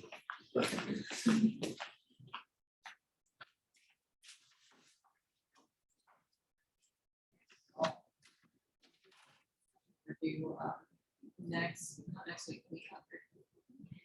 Oh, Should we ask you to like put 4 of us in a group? He already made them, and people already emailed me, and I was like, and it's 6 people per group. Six? it's good I don't to think it's communicate six. actually. So I'm like, I sent out an email and I already know my name. I have 5 in mine, including I have me. 6, okay. Including me, that's 5. Maybe it's 6. I already know one person because I'm doing a program with him. And he helps me do my assignment. Clear. Hi, guys. They're hearing us. I think we should have viewed this. SOS save us. Hi. Yeah, hi. You guys are gossiping. Well done. Which group are you in? Oh, sorry. Which group are you in? I don't really have a group. That's why I want to talk about it now. I've not really. Let me minimize this and see. If you go on Blackboard and look at the bottom tab for group literature review, you should be under a group. Where do I go to? In Blackboard, in the left side, there's like a Yeah, tab is it the group literature review? review. Oh, okay. Okay. So then you should see your group and the people you are in the group with. Okay. I didn't quite see my name here though. Group 2 people, please email me. I have no contact. I've seen it. I've seen it. There are just 2 groups here, right? No, There should be one group there yeah, for you. for you, yeah. Okay, I'm seeing 1 group. I don't know. I didn't see any number here. Your group members should also be listed and you should be able to, it should give you the option to say send email. It says group literature review 2. Does that mean review? Yeah, that's your group member. Does that mean group 2? Group 2? I don't know. Honestly, I'm lost there because I'm not. Yeah, I would just like to understand. Okay, I'll email you by the end of the day. Sorry? I will email you by the end of the day. We'll communicate on the on email, on Outlook. Oh, really? I did not get any. I don't know. So that's good. Why are you guys laughing at me? No, we're laughing at each other. We're laughing at I'm each not other. here. I'm a mature student, okay? No, we're idiots. Don't worry about it. I'm seeing my group members were about 1, 2, 3, 4, 5, 6, 7, about 7 of course. So some of the girls have 5, some of them have 6. I don't. So we have 7 of us. So how do I connect with this group? Is there any WhatsApp chat on this course? At the bottom, you should see send email, Okay. and you should be able to like click which member you want to send an email to. You could just send your Seneca address or your if you have a WhatsApp, you can use that too. Okay, that's what I'm going to do. Okay. Good luck, Thank you so much for talking to me. Amanda. Nice to meet you. Nice to meet you too. And Casually sending like smoke signals to the camera. I'll look through it. Thanks for putting me through. Thank you. I No appreciate it. worries. All right, love. Thank you. We're chatting with faceless people. Good one. Bye. It's How do you very- know their It's face? very surreal. It is very surreal. People you know or just? No, no. wow. Somebody was asking a question. Oh, cool. We're just Wow. helping them out. For the group assignment, I was like, yeah. Someone in your group or something? No, Somebody was asking about the trouble. just the way they might in a real classroom. Yes. Wow. Good. Well, thank you, whoever did that. I'm also That's, sorry to anybody that has to hear my voice over. Like the Zoom call, they're just like trying to take a break. I'm like, I feel so bad.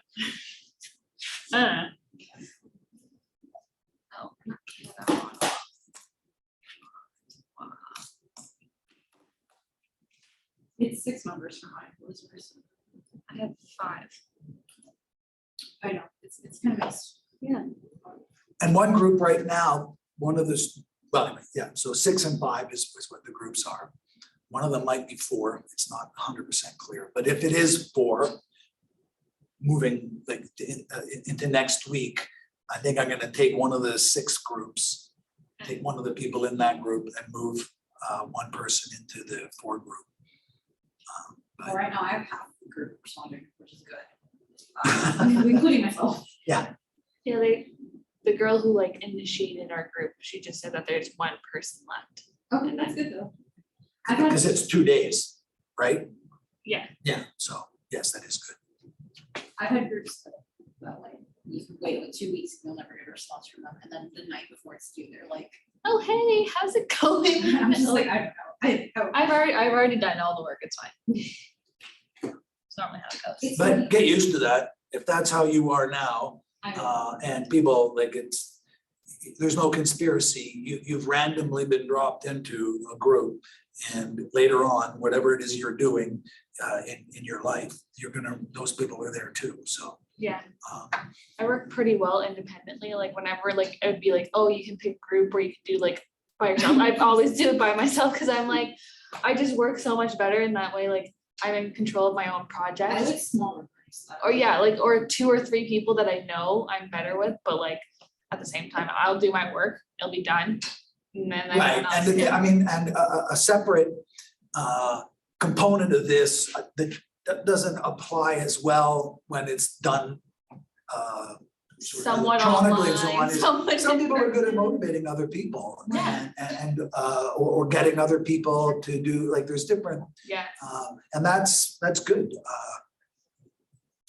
It's good to know that you're that kind of person, it's good to become that kind of person, that's something that employers, I think, rightfully solicit, and you can surprise yourself, you can find out about yourself that you're good at these things through the course of engaging in these projects, so.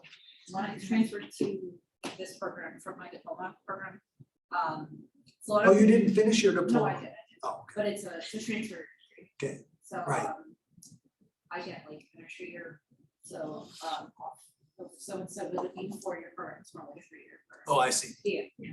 But, when I started doing group projects, it was complete COVID, right? Like everything locked Yeah. down, you don't really see these people's faces ever. Right. So it was very like, you kind of just leave it up to the unknown. You don't know if people are going to respond, and if they don't. Did you ever do Zoom in your groups? Yes, for the. And more you fun- still no, kept for the your very- cameras For the on? functional ones, yes. Yeah. For the good, for like good classmates who were like, would text me back like Oh, in like a nice. few hours or like in a day, like. I was like, thank God, like I can talk to you guys on Zoom, and sometimes I see their faces, some people weren't comfortable, it's not a Right, big yeah. deal. But a lot of the time for like some of the first assignments in that COVID semester, so bad. it was just awful, it was a train wreck. Yeah, Yeah, it was pure chaos. But I was still doing my diploma, I was doing cosmetics here, online. You don't do that program online, it's not good for you.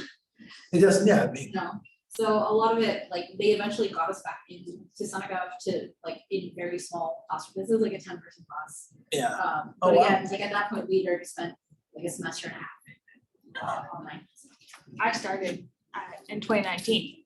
Yeah, me too. Yeah, in what program? crime intelligence analysis. So that was like brand Is that new. 1, 2, or 3 things? Okay, Like 20 right there. Too many. And that was at King City, or I don't Yeah. know why I'm on King City. I just decided to pick this class because it was in person and none of my classes are in person. So I was like, you know what, this will Is- motivate me to. none of your classes except this one are in person? Wow. Well, doesn't even matter, the question, they're online, so they're not at King, they're not And at. not even like for electives, like I was trying to pick electives like at King for in person and I'm like, nothing. Wow, It was really terrible. But like, I mean, so first year was all in person, which was great. And then second year was all online. Third year was hybrid, so I was like kind of in person, that's but perfect though, actually, I always still want to write a sitcom, and I think crime analytics program would be perfect, because the jokes just make themselves, right? Like cheating on your crime analytics course and your internet, what's it called, crime intelligence analysis? yeah. Yeah, so you'd be cheating on your midterm for crimes intelligence, you know. Because I mean, one of the go-to stories that professors amuse each other with is how many times students get caught on their business ethics courses. So that's the classic one, business ethics cheating. I was a student of business ethics last semester. Did it go well? Yeah. Thank you. It was, see, honestly, with ethics, it's like, it's more of understanding, so. I never have issues with. It's always easier to say like, when I'm in a business, then I'll follow these ethics. But for right now, That's not the university students. But seriously, Yeah, it was, I'll be ethical later. our I'll be a professor physical was amazing and Online or in person? in person. Yeah. And whatever he used to like say, it used to be registered here properly, so Who was it? it was from Iran, Amir Ghazni. So he's in the business faculty. Yes. Okay, yeah, because sometimes I have- philosophy, I taught have business for ethics once. Too good. Yeah, I teach introduction to sociology and I teach philosophy. I was gonna take that, I was like, you know what, this might be really easy, and then I found this one, and I was like, you know, what, this one's probably a little better. I beg your pardon? I do, yeah, so, introduction to social science, INS 100. And I have taught INS 200, but not. Like when you not want the a last 7 days four or course. five semesters. Class I had, like, I mean, first one, that's how. Yeah. He said. I was gonna take ISM 100, and then my mom's like, oh, you need to like take the immigration one, like that'll be so good for your job, and I'm Your like, mom said that? well, I was originally in introduction to social science, and then I also was taking French because I already speak French, but like I wanted to like try and get my French a little. I know, but I wanted to, because in Toronto, like no one speaks French, like no one, so I wanted to like kind of like get my French a little back to where I want it to be. And then they said, if you have any experience in French, you can't take this course, and I'm like, now I was struggling to find a new one, like last minute, and then I was like, hey, whatever. And then so it ended up becoming religion, because I can only take Everybody else a social science and like a humanities one. I didn't want to take a science. So I was like, I switched them all around. So now I'm taking religion and this. Huh. Who's teaching religion? Ethics is something that we debate Jonathan on. Slater, Slater? yeah, Huh, not singer. no Oh, okay. Slater. The name vaguely rings a bell, but I know Jonathan Singer very well, so. Okay, do I accept APA? Oh, I didn't write it, it's- for the news analysis, okay, yeah, that's, sure, that's fine. For the news analysis, yes. So Miriam asked, do I accept? You see the chat too if you want, right? I'll have to open Zoom to see it. Right, of course, and you're here.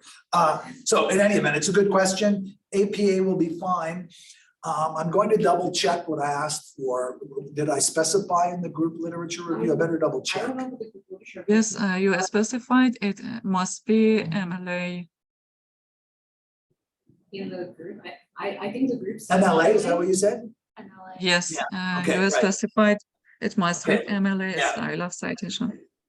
And the newsletter also said. But actually, I wonder how easy this is going to be, but I'll try this. I'm gonna take 2 minutes to show everyone a feature of the Seneca Library that you might not all be aware of.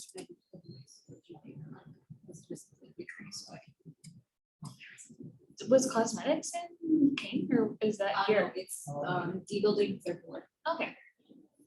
You'll see girls in like the white tunic or the black tunic. Share. So it's the same uniform. Yeah, I feel like Communum has uniforms, like King does not have uniforms except like It just tech and. depends on the program. No, It's like fire. yeah, When you're in the Seneca Library website, let's say, I want to show you something that is, that will be very useful for you, save you some time. Let's say you click on what was the title of that article?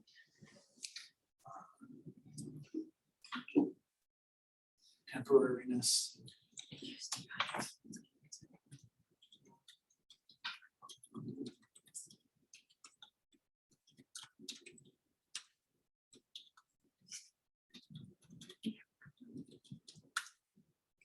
Why is that happening? You might just need privacy. That was why. Temporariness and the pro.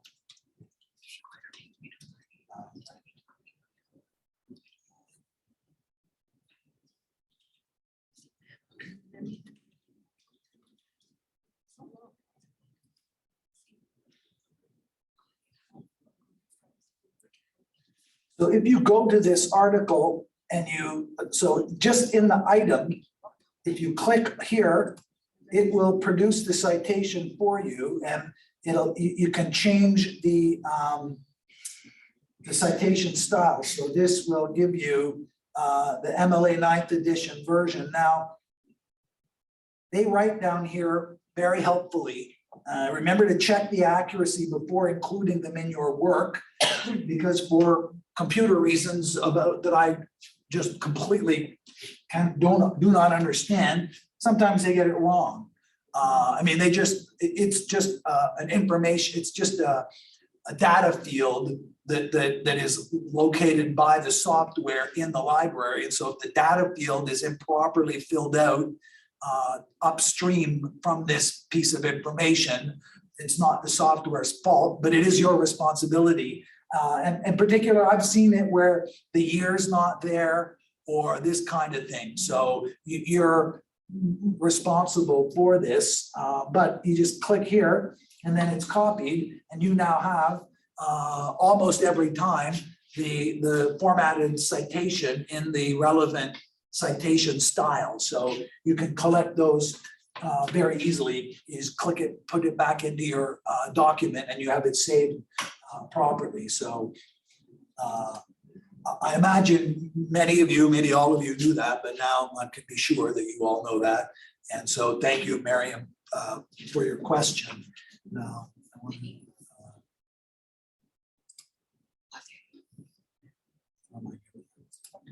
there we go.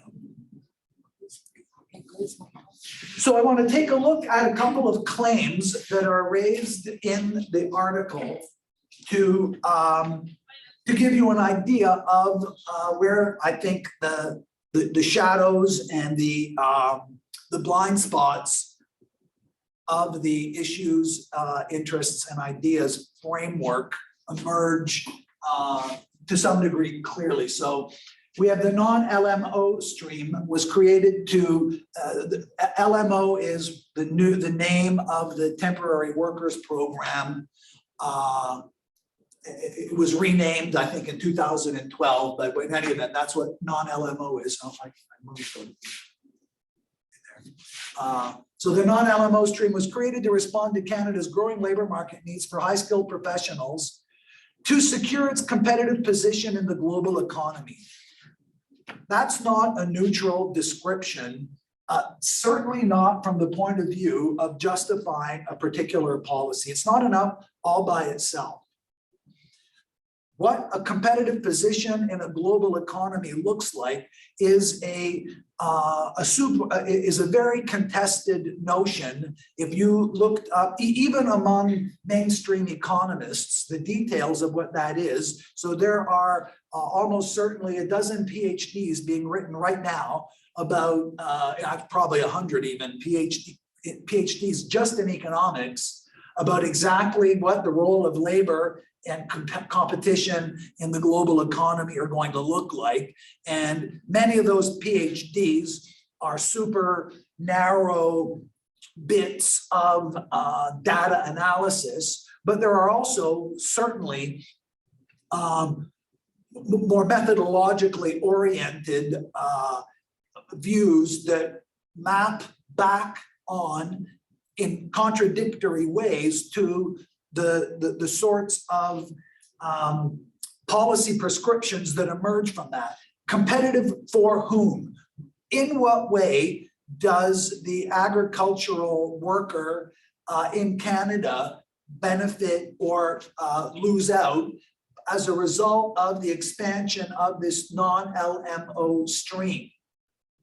What about low-wage workers who work in other fields? What is the impact on the price of the commodities produced by these workers? What about its impact on other government revenues? All of these are left open, and the open-endedness of these doesn't correspond to the ultimately arbitrary distinction between ideas and issues and interests.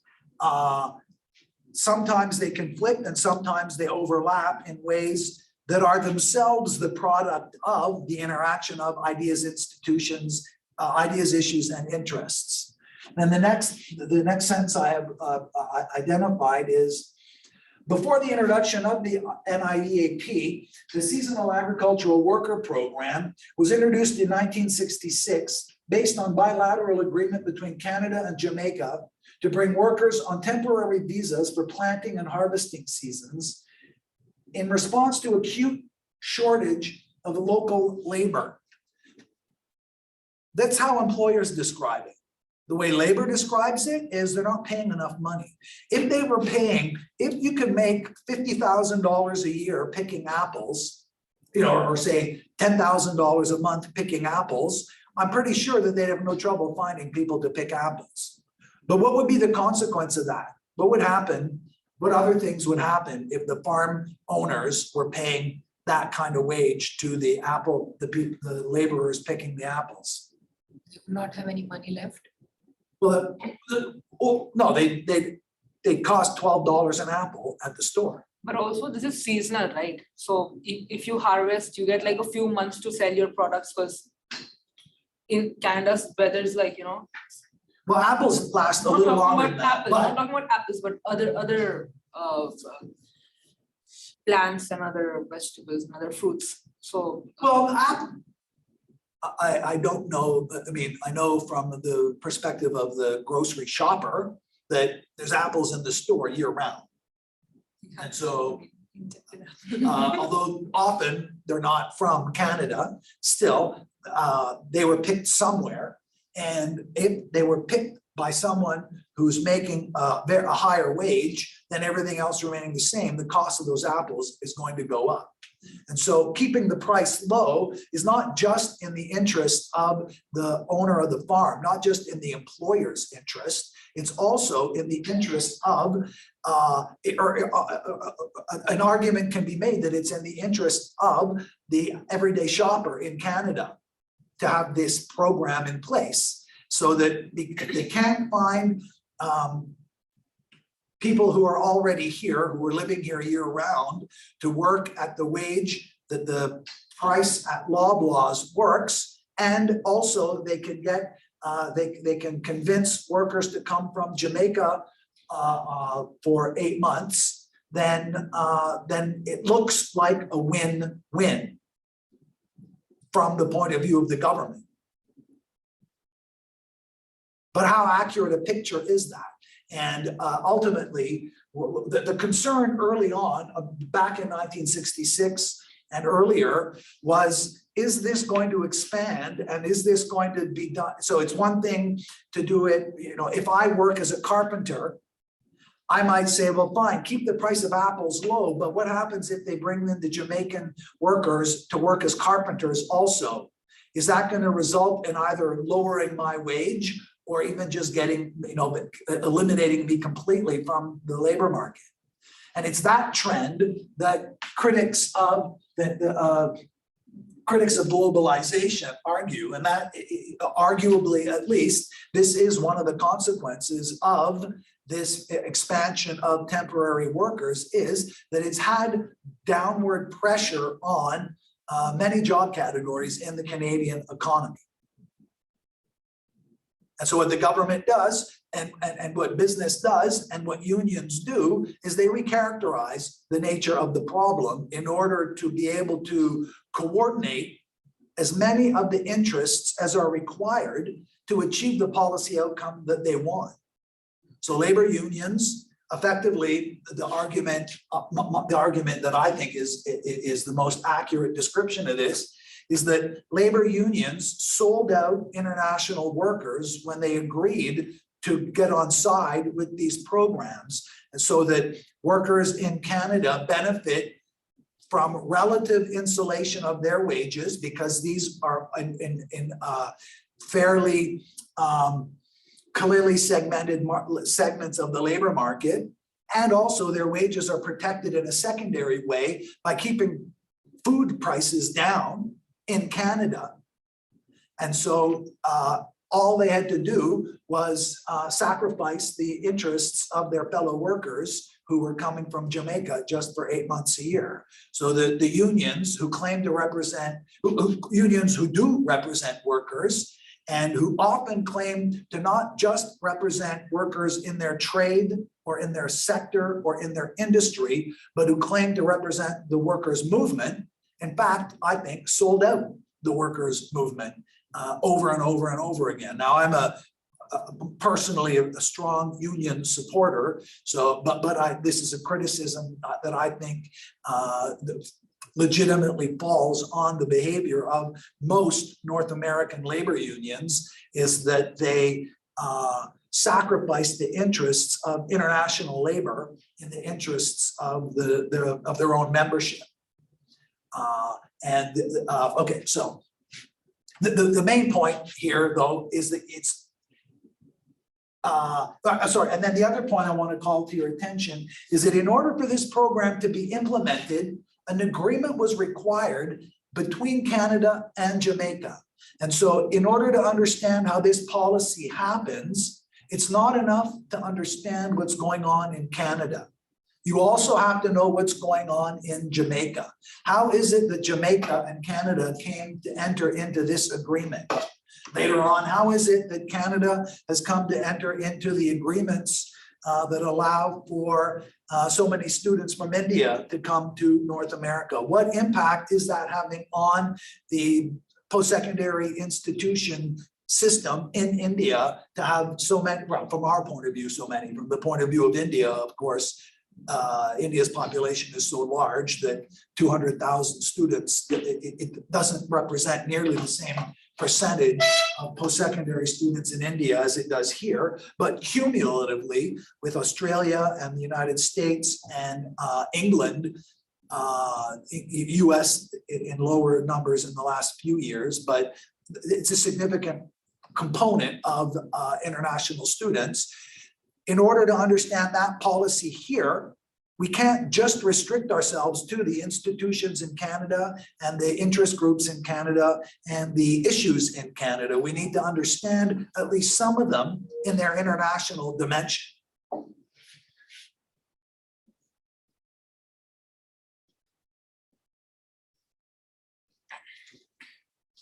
So the alternative analysis, elements of the methodological limitations are captured in this particular paper. I had never heard of this. It's I think a regrettable feature of the way the social sciences work, that they are so easily, they talk themselves so easily into using acronyms, the effect of which is to alienate non-insiders almost right away. Nonetheless, they do it, and so they use this abbreviation HMPA. So what HMPA stands for is Historical Materialist Policy Analysis. And so the advantage, as I see it, or rather the blind spot in the issues framework is captured in what Ulrich Brand is the author of this article, along with some other people, but it provides a granular understanding of strategies and societal conflicts in the processes of policymaking and hegemony production by focusing on competing hegemony and political projects and their relationships, and based on materialist state theory, the contested terrains of public policy making. So I want to highlight a couple of the features here. I want to make sure. Okay, so I'll just turn to that page then. If I can find it. Where did it go?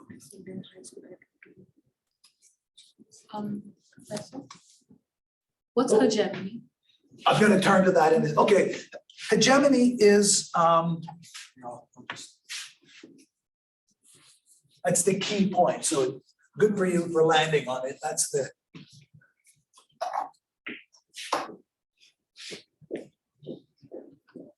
hegemon was it's from a Greek word, and in classical Greece it referred to a kind of all-powerful leader, not necessarily a tyrant, but possibly a tyrant. So an all-powerful leader, and it was reintroduced, or it was introduced, say, into the social sciences by an Italian journalist, Antonio Gramsci, whose main written contribution was written while he was in prison. He was imprisoned by Mussolini's fascist government in Italy. Gramsci was a communist journalist, and he was, I forget what the charges were, but he spent quite a bit of time in prison. He was already unhealthy, and he died shortly after being released from prison. But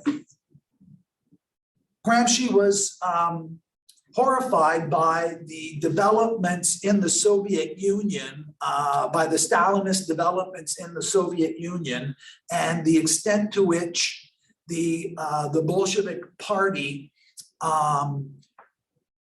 failed to live up to the democratic standards as Gramsci understood them that follow from let's say a certain application of the ideas and the ideals of socialism. And Gramsci observed that some of the strategies that were practiced by the Soviet government in oppressing its own people were similar to the kinds of strategies that are used in many democratic countries, but also in fascist regimes. And he distinguished between two kinds of ways that the ruling classes can get compliance from all of the other sectors of society. And one of them, the obvious one, is through coercion.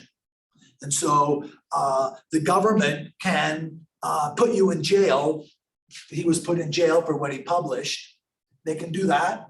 What they can also do, though, is they can do it through convincing you of what they're saying is right. And so, for example, in the United States, one of the puzzling features in the social sciences around the world is the almost total absence of a Marxist or even a socialist perspective in the United States.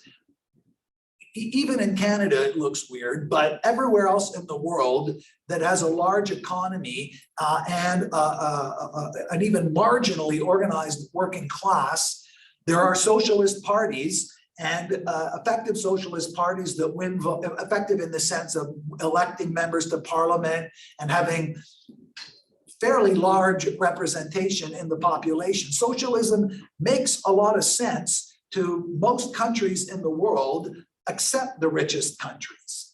And one of the ways that hegemony is claimed to operate, this is an example of the ruling class's effective deployment of its hegemonic power. In the United States, the ruling classes have convinced everybody else that it's insane to be a socialist. And so they don't need to argue about it anymore. You're just a conspiracy nut if you believe in socialism. So rather than do what the Soviets did, which is torture, murder, and imprison dissidents, in the United States, they just ignore them. And through all kinds of other mechanisms, those ideas, those practices, and those interests are simply left alone. You don't need to argue against socialists. And until very recently, in the United States, socialism is making a tiny, tiny little rebound.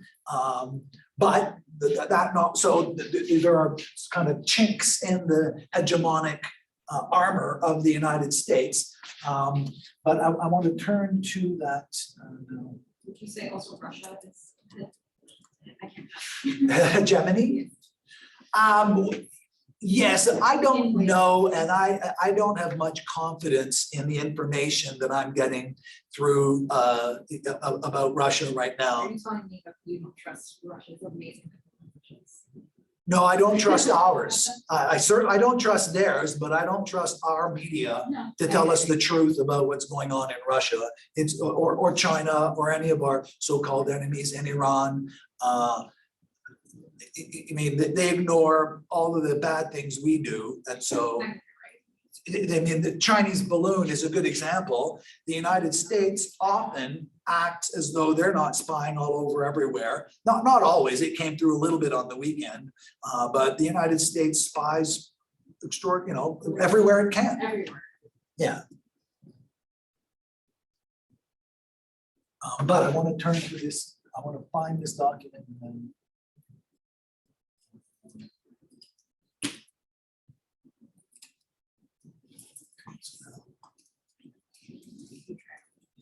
I didn't drive here, but I took the shuttle.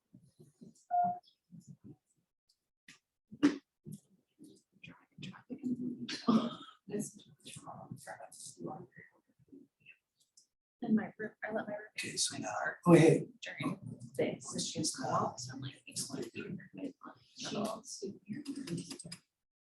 Student next, so yeah. She's in tech.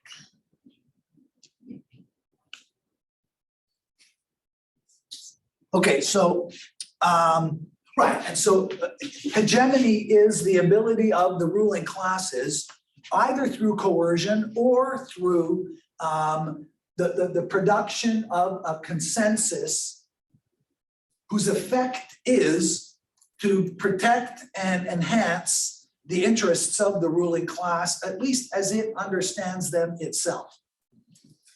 And so, and in particular, what Gramsci was interested in on that component of, so there's the police and then there's intellectuals. Intellectuals, as Gramsci understood it, in the broadest sense. So that included priests, that included elementary school teachers. Gramsci was from in the first half of the, I forget when he died, I think 1939 maybe, but so after World War I, before World War II, Italy still had a very rural population, lots and lots. Like they hadn't yet achieved complete secondary school enrollment and so on. And so they had a literacy problem. And so school teachers had high status, elementary school teachers even had high status in the countryside anyway. And Gramsci understood that, or argued anyway, and believed, and I think he correctly argued and truly believed that to a great degree, the function, the consequence of the work that intellectuals do in any given society, for the most part, produces a condition in that society that ends up defending the interests of the ruling class. Sometimes, even when they think that they're being going against the ruling class, and the ruling class is itself often internally divided in ways that map onto its disagreements about this. And so one of the ways that manifests itself is in the nature that, so France is just as capitalist a country as the United States is, but in France, the role of religion compared to in the United States, the role of religion, the ruling classes in France are much more widely united, much more, there's a much stronger consensus among the ruling class in France that religion is not required to be imposed, or it's not an important component in French society, such that the ruling class maintains its position of privilege in French society, whereas in the United States, religion has always played a larger role than most other rich countries, and recently it's been reintroduced into, recently for a 60-year-old, not for a 20-year-old. So for your whole life, the United States has been in its public discourse formally committed to not just religion in general, but a particular brand of Protestant Christianity has been at the very forefront of, or has been a kind of decoration that accompanies a great deal of US government position and the ruling class position. But that it exists largely independently. And so the other rulings in other societies that are just as much governed by a ruling class, that particular manifestation of hegemony isn't a necessary one. So intellectuals, anti-religious, pro-religious intellectuals, the debate itself sometimes, often even, serves the purpose of maintaining the ruling class in power by diverting the attention away from the issues that matter to issues that don't matter.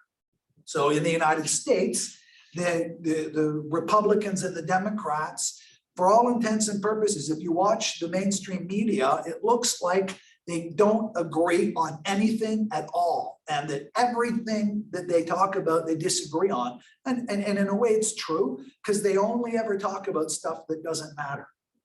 On the stuff that matters, they agree all the way down the line. And so the banks are always going to get what they want, and the military is always going to get what it wants.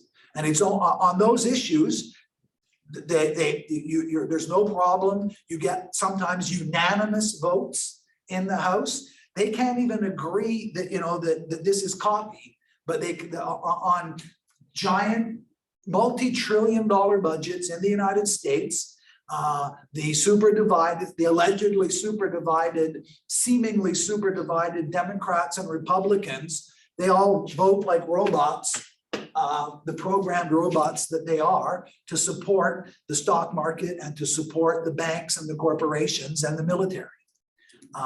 And that goes on, not just the argument, the point about hegemony is that that's not a coincidence, that's not merely a peculiar feature, it's somehow baked into the system. Now, and so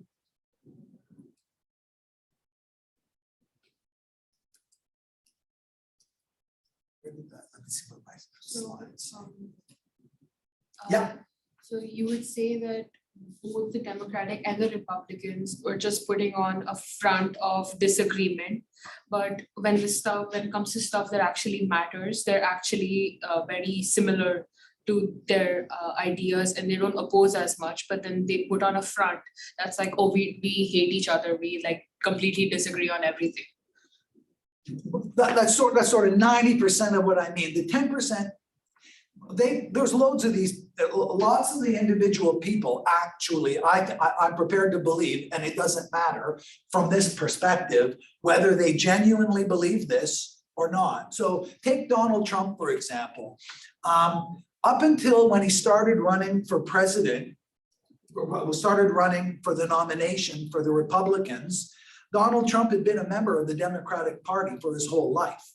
And he had been, in fact, a little bit, vocal's not quite right, but he supported the woman's right to choose. So he was basically more or less pro-abortion. But when he shifted over to the Republican Party, all of a sudden, totally anti-abortion, and all of a sudden he became religious, and he went through the steps of having a picture taken with these religious leaders, and his behavior was absolutely is and continues to be abominable in terms of the ethical standards that most Christians believe is a minimum requirement to be a self-respecting Christian. I say this as an outsider, I'm not a Christian myself, but just watching the news, and the hypocrisy of it is just mind-blowing. But does Trump believe it sincerely, or is he just a sociopath? I don't think they're mutually exclusive, but they could be different things. Or is he just a sociopath manipulating it? Largely speaking, it doesn't change the dynamic the overall social dynamic. So the hegemony becomes available. The conceptual work that hegemony does is for the outside observer who's trying to understand, or someone who's trying to understand a society. It's not a psychological thing, is really what I'm saying. It's so that it's easier if you actually believe these things to get up and say it, but all of us at some level or other are prepared, we say things that we don't believe 100% and, nice haircut, or, how are you, or these, a lot of what we do at a very, most of what most of us do is always at a small level. Maybe you'll all become prime minister, but I'm never going to be prime minister. And I have a small life, the regular size life like everybody else. But within that scope, we say these little things to get along, and often we believe them. So the point is that that's not the conceptual work that this notion of hegemony does. It's the contrast between the extent to which the ruling class uses coercion against all the other classes to maintain its position, and the extent to which it uses intellectual structures, social structures, attitudes, values that it inculcates into all of the oppressed groups and classes, values that end up both reinforcing the position of the privileged class and undermining and maintaining the oppressed classes in their oppression. So hegemony, and part of the point is coercion. It's not just, and it's probably in some ways not even primarily problematic because of its moral failings. It's problematic from the point of view of the ruling class because it's so expensive.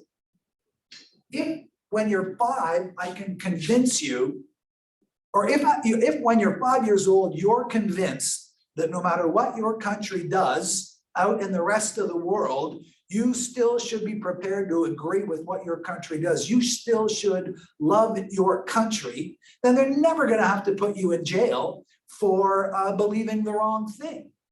They got you when you were 5 years old, and so you sing the song, the anthem, and you salute the flag, and you pay your taxes, and you say okay to the government when it decides to open concentration camps or send drones to kill people in other countries. And ever since I was 5, I knew my country, blue, or whatever the song or motto might be.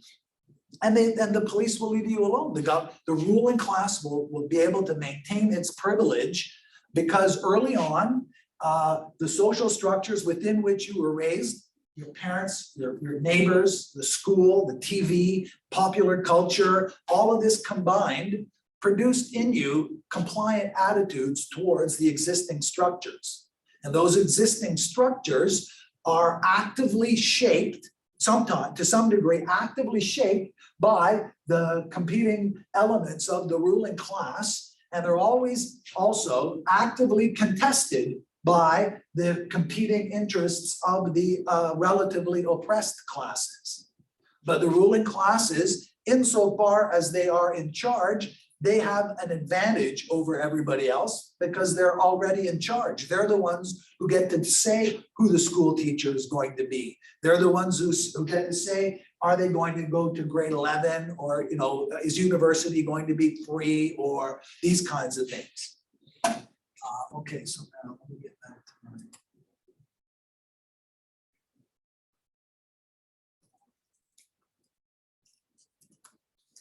Okay, so indifference to most approaches to policy analysis. So I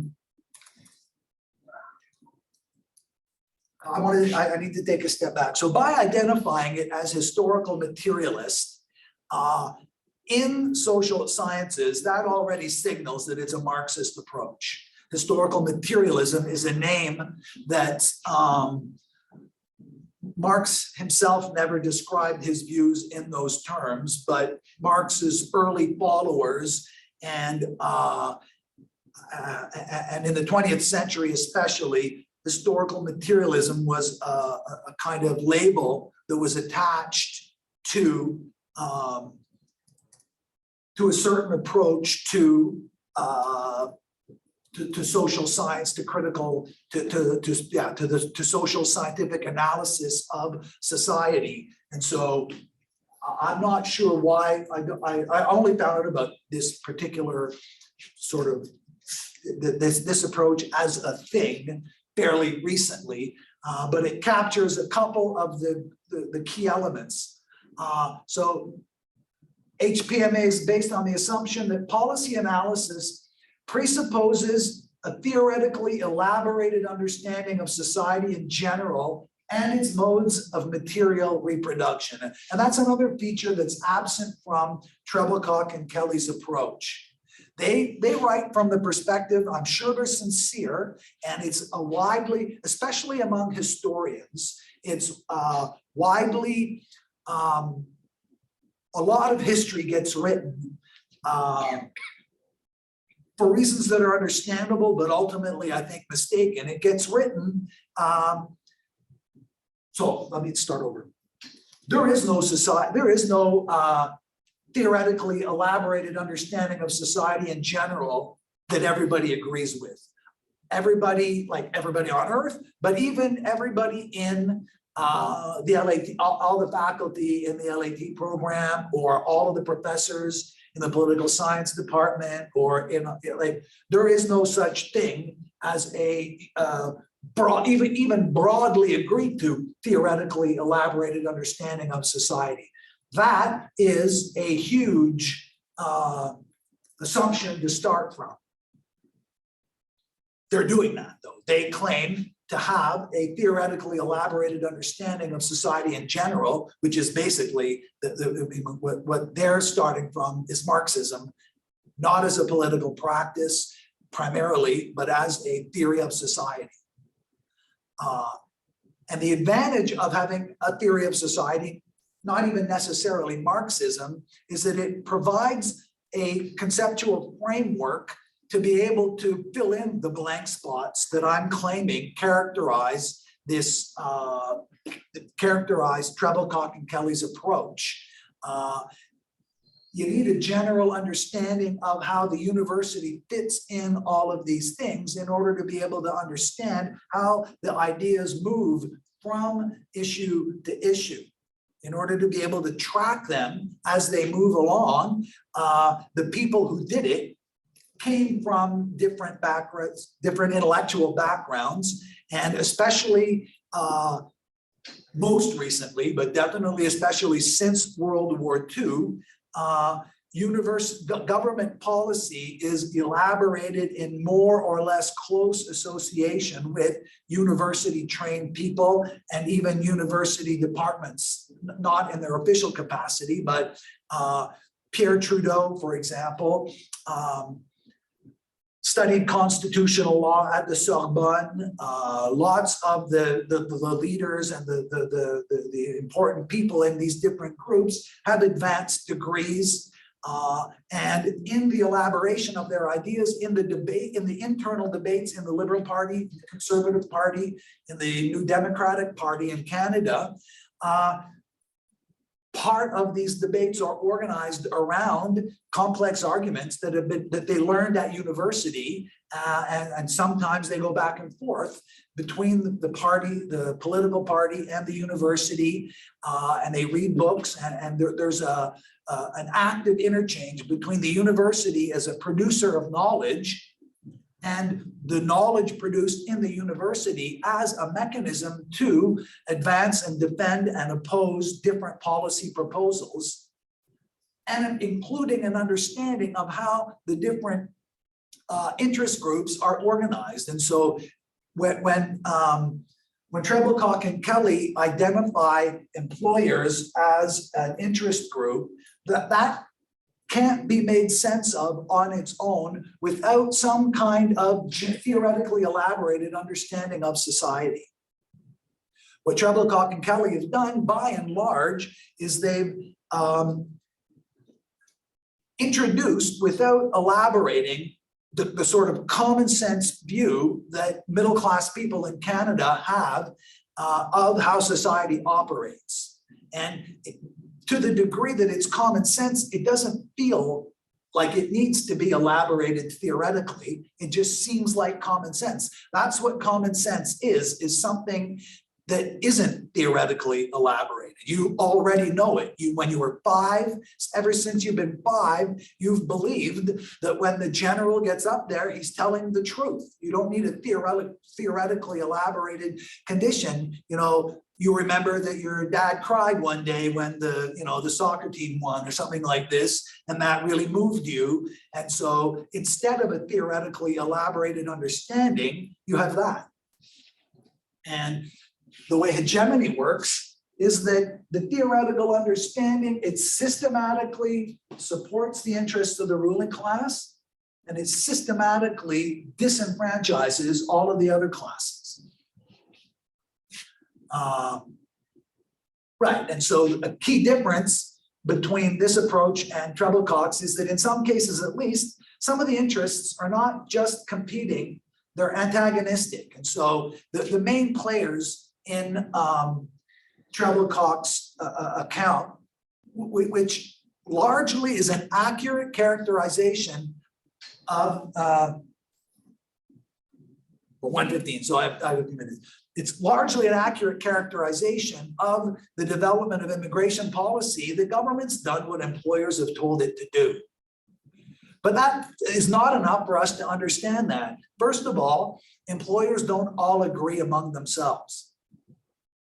Different employers in different sectors have disagreements. Secondly, employers sometimes want the wrong thing from the point of view of the proper in terms of economic growth, for example. And so some kind of theoretically elaborated understanding of the role of employers in an economy is required if you want to not just see that employers were the driving force, but understand why that is. Another problem that requires this theoretically elaborated understanding is, although often, very often, employers have had their way, it's not always the case that they get their way. There are other kinds of competing interests. Canada, for example, under certain circumstances, will sacrifice our own short-term social interests in order to make the United States happy. Why is that? So that we followed the US into Afghanistan, but we didn't follow the US into Iraq. When after 9/11, the Canadian government agreed to send troops to Afghanistan, not because we had a beef with Afghanistan particularly. Most people back then, the large majority of Canadians had no idea about Afghanistan. We went there because the US told us to. But for a variety of complicated reasons about which there's no agreement among academics, lots of different options available to explain that. But a few years later, when so the US went into Afghanistan almost immediately after 9/11, and then it took a year or so for Bush to be able to mobilize a little bit of international support for an invasion of Iraq, even though Iraq had nothing to do with 9/11. Nonetheless, the United States managed to convince Australia and England, but didn't manage to convince Canada to participate in that. Why is that? What are the international factors that sometimes constrain the Canadian government to abandon, to go against the interests perhaps of employers in terms of any given policy? So the key difference is that there's an antagonism, and that competition isn't a theoretically rich enough notion to analyze the behavior of the government, nor is it a rich enough notion to analyze the behavior of the different social components that are engaging with the government in trying to change a particular policy. Okay, so we will start from here next week, and I will give a little bit more detail on the contrast between that framework and the issues framework. Okay, thank you. Thank you, Professor. Now we-